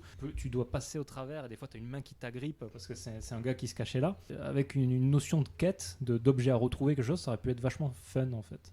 Et une mention spéciale au couloir final. Donc, c'est un couloir très long. Et forcément, quand tu es au milieu, tu as 2-3 Onryo derrière qui apparaissent et qui te poursuivent jusqu'à. Donc voilà. Et je trouve que ce support-là pourrait être pas mal pour. Pour toi, il est meilleur que le cinéma? Ah, tu le vis en vrai, quoi. Est-ce que vous pouvez nous prendre une réservation pour quand on viendra vous voir au Japon, s'il vous plaît? Ouais. On a très très Bien envie. pas de problème. Bien pas de sûr, je vais mourir. Bon, du coup, ton avis final, ce serait peut-être que ça serait mieux que le cinéma, mais... Non, mais sinon, si je dois choisir un des supports traditionnels, c'est le cinéma, évidemment. Cinéma, ouais. Moi, je pense que c'est une unanimité totale sur ce qu'on a pu vivre en expérience Kayako Saeki. Le cinéma reste, du coup, le matériel de base, j'ai envie de dire. C'est un peu triste, mais comme beaucoup d'histoires, les adaptations ne sont peut-être pas aussi bonnes que la base. Et moi, la question que je me pose, c'est est-ce que le cross-média, c'était vraiment nécessaire pour cette saga-là? Ça apporte, par exemple très récent, mais Game of Thrones, malgré la fin qui n'a pas plu à tout le monde, ça a été quand même quelque chose qui a apporté beaucoup à la saga. Le fait de l'avoir en série a apporté énormément quand même à la saga papier, notamment Parce qu'elle va plus loin. parce qu'elle va Tout plus simplement. loin et elle apporte du lore un petit peu intéressant aux gens. Là, pour Kayako, autant jeu vidéo que manga, j'ai pas eu l'impression d'être en présence de quelque chose qui m'apportait quoi que ce soit en fait. Je sais pas si vous avez eu le même genre de sentiment. Exactement le même, ouais. Ça Ah oui, n'apporte oui, rien en oui. fait. Le lore, la mythologie suffisait elle-même avant que ce soit développé. Alors c'est vrai que je dis beaucoup de mal de The Grudge 2 et The Grudge 3 parce que c'est des très mauvais films. En l'occurrence, on peut leur donner le petit mérite d'apporter plus d'éléments au lore, ce qui n'était pas le cas pour d'autres éléments. Mais en dehors de ça, ça reste vraiment quelque chose de très ciné et surtout pré-2003, enfin pré-2004 quoi. À partir du moment où The Pour Grudge toi, j'ai sort. l'impression qu'il y a vraiment une date, un avant et un après. Quoi. Ouais, en fait, je m'étais fait cette réflexion en me disant il y a vraiment un énorme écart de qualité entre The Grudge et The Grudge 2 que j'arrivais pas à m'expliquer. Et en fait, en regardant le making-of de The Grudge 2, j'ai davantage compris ce qui s'est passé. On sent qu'il est un peu lessivé, quoi, Shimizu. il est un peu, enfin, je sens qu'il s'en fout un peu plus. Sur la direction d'acteur, elle est quasi inexistante. En plus, c'était déjà un problème qu'il y avait sur le premier The Grudge, mais ils avaient du mal à se comprendre, puisque Shimizu ne parle pas anglais, il a une traductrice sur le tournage, qui est en fait son double sur le tournage, hein. Ils sont tous les deux tout le temps ensemble, et les acteurs américains ont du mal. Il y a plus d'acteurs américains d'ailleurs sur The Grudge 2. Tu sens qu'il est vraiment à l'écart, et que la seule personne avec qui il est régulièrement, c'est celle qui joue forcément Kayako, puisqu'il la connaît depuis ses études de cinéma, et je pense même qu'il a dû dire lui-même à l'actrice de ne pas rempiler pour le 3, parce qu'il sentait que ça allait être catastrophique, qu'il a fait le 2 parce que les studios américains lui ont demandé de le faire, parce que le 1 était un énorme carton, mais qu'il était complètement déconnecté, qu'il avait plus d'idées, parce que je rappelle qu'il avait plus d'idées déjà avant de faire The Grudge 1, mais donc du coup dans le 2 c'est pour ça qu'il y a autant de recyclage, c'est parce qu'il a très peu d'idées. Donc je pense que ouais, il y a un moment charnière, c'est l'énorme succès du 1 et le tournage du 2. D'ailleurs il y a un des producteurs dans le making of qui explique qu'ils ont dû batailler pour convaincre Shimizu de faire un The Grudge 2, parce qu'à la base il n'avait pas forcément spécialement envie d'en faire un. Donc je pense qu'ils ont dû lui proposer beaucoup d'argent, qu'il a dû accepter de le faire. Le 2 a bien marché, il a participé à toute la promotion du 2, hein. Comme je le disais, il est allé même au parc d'attractions aux États-Unis pour faire la promo de la sortie du 2. Il a donné beaucoup d'interviews au moment où The Grudge 2 est sorti, et après il est totalement parti du truc. Donc je pense qu'il s'est passé quelque chose avec The Grudge 2 qui fait que, en tout cas, l'implication de Shimizu dans la saga qu'il a créée a totalement disparu. J'ai pas forcément de trucs à rajouter. On sent moins d'idées, on sent l'absence de volonté. Ça, il y a juste besoin de regarder pour comprendre, malheureusement, que ouais, il y a quelque chose qui n'est plus je là. pense qu'on peut en conclure assez sereinement que le cross-média était vraiment pas nécessaire, en tout cas pour la saga Kayako. C'est ça. Et que c'est dommage parce qu'il y avait beaucoup de choses à faire. Je sais qu'il y a un roman aussi qui a été édité, que j'ai pas lu, qui visiblement reprend le lore de Ju-On en fait, et qui apporte... C'est pas encore une fois le script du film qui a été mis sous forme de livre. Alors j'avais cru comprendre que non, parce que justement ça apportait cet ajout en fait de la vie de Kayako et de son passé surtout. Et il me semble que ça a été fait près tout ce que tu racontes là, donc je me demande si c'est pas ça qui a servi plutôt de matériel de base ensuite pour faire ces suites où on évoque le passé de Kayako et sa famille. Mais donc voilà, le cross-média, erreur... dramatique, je sais pas, mais dont on se serait bien passé visiblement pour Kayako Saeki. C'était une mode aussi, fin des années 2000, début des années 2010, d'étendre comme ça les franchises qui n'étaient pas forcément très anciennes, hein. C'est jamais que le début des années 2000 pour le grand public, pour Ju-On. Mais oui, je pense que c'était aussi un effet de mode. Je pense qu'on arrive au bout de cette très longue séance de la librairie Yokai. Épisode record là. Épisode record, encore une fois. Comme le mois dernier, on va exploser les records. Est-ce que vous voulez parler un peu de vous pour savoir où vous retrouvez, etc. Vos Twitter si vous en avez? Ouais, oui, c'est vrai qu'on a des Twitter. Vous pouvez nous retrouver déjà au Twitter des émissions, @YFRpodcast et @BDM le podcast, et la page Facebook, Charles et Mathias, en l'occurrence, qui regroupe les différents podcasts. On peut vous retrouver sur vos deux podcasts, donc inspiré de faits réels qu'on a tourné avec vous, le dernier épisode consacré à Kayako Saeki, donc au film The Grudge, la version américaine, et puis sur le podcast Le Bureau des Mystères. Et du coup, maintenant, on peut aller au merci. On peut aller au merci. Un grand merci d'avoir participé à la librairie Yokai. D'être passé nous voir à la librairie, ça fait très plaisir. Merci à vous de nous avoir invités. Merci de nous avoir reçus. On a passé un très bon moment. On en a passé un aussi très bon chez Inspiré de faits réels. Vous nous avez appris beaucoup de choses dans Inspiré de faits réels. D'ailleurs, si vous écoutez l'épisode de la librairie Yokai et que vous n'avez pas encore écouté celui d'Inspiré de faits réels, allez-y, puisque nous, on s'y connaît pas énormément à la base en folklore, folklore japonais. Donc c'est vrai que vous nous avez été d'un éclairage très précieux pour analyser The Grudge. Et rétrospectivement, c'est pas ça. Réciproquement. On n'avait pas énormément de connaissances sur les films, donc c'est vrai que ça a été un éclairage absolument nécessaire, je pense, dans cet épisode. Donc merci beaucoup. On va conclure. On va conclure. Alors vous pouvez nous retrouver aussi sur les réseaux sociaux, hein. On sait jamais. Effectivement, la librairie Yokai. La librairie Yokai. Et puis bien sûr, vous pouvez écouter nos anciens épisodes qui sont tous incroyables. Je veux dire, je me jette pas des fleurs, mais... C'est ça qui est bien, chaque épisode est intemporel. Donc il s'écoute à tout moment. Surtout le soir. Je te laisse, Mathieu, le mot de la fin.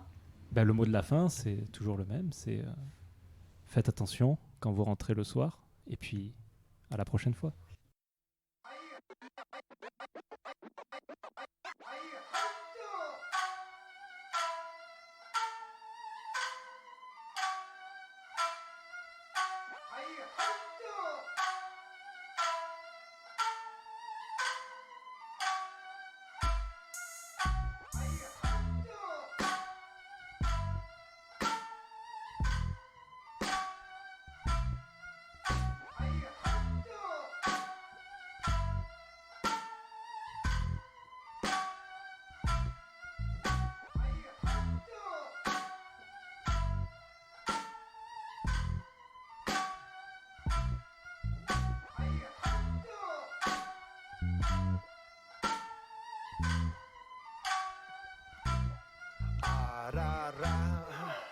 楽しき時は集まご無沙汰の顔が集まる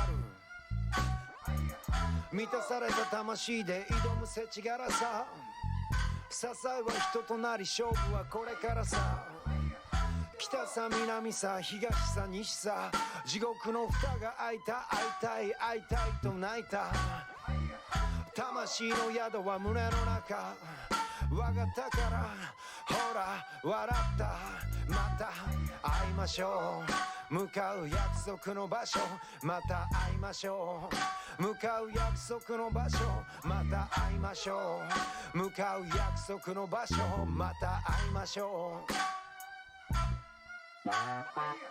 年に一度吹く盆の風に乗りあなたの声が聞こえる花添える引き止めず背を押すあの世この世の魂が入り混じる夏祭り喜びで洗い流す今夜の宴あの悲しみは今じゃ笑みを浮かべ花も実もない枝に止まって歌って集い温めまた別れさあさあさあ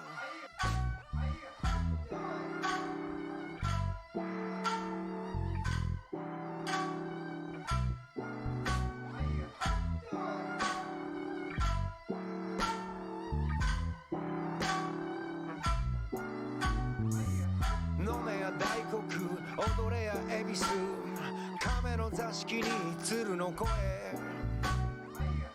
日が沈めど日が昇れど盆も盆様も笑う風の盆日が沈めど日が昇れど日が沈めど日が昇れど日が沈めど日が昇れど盆も盆様も笑う風の盆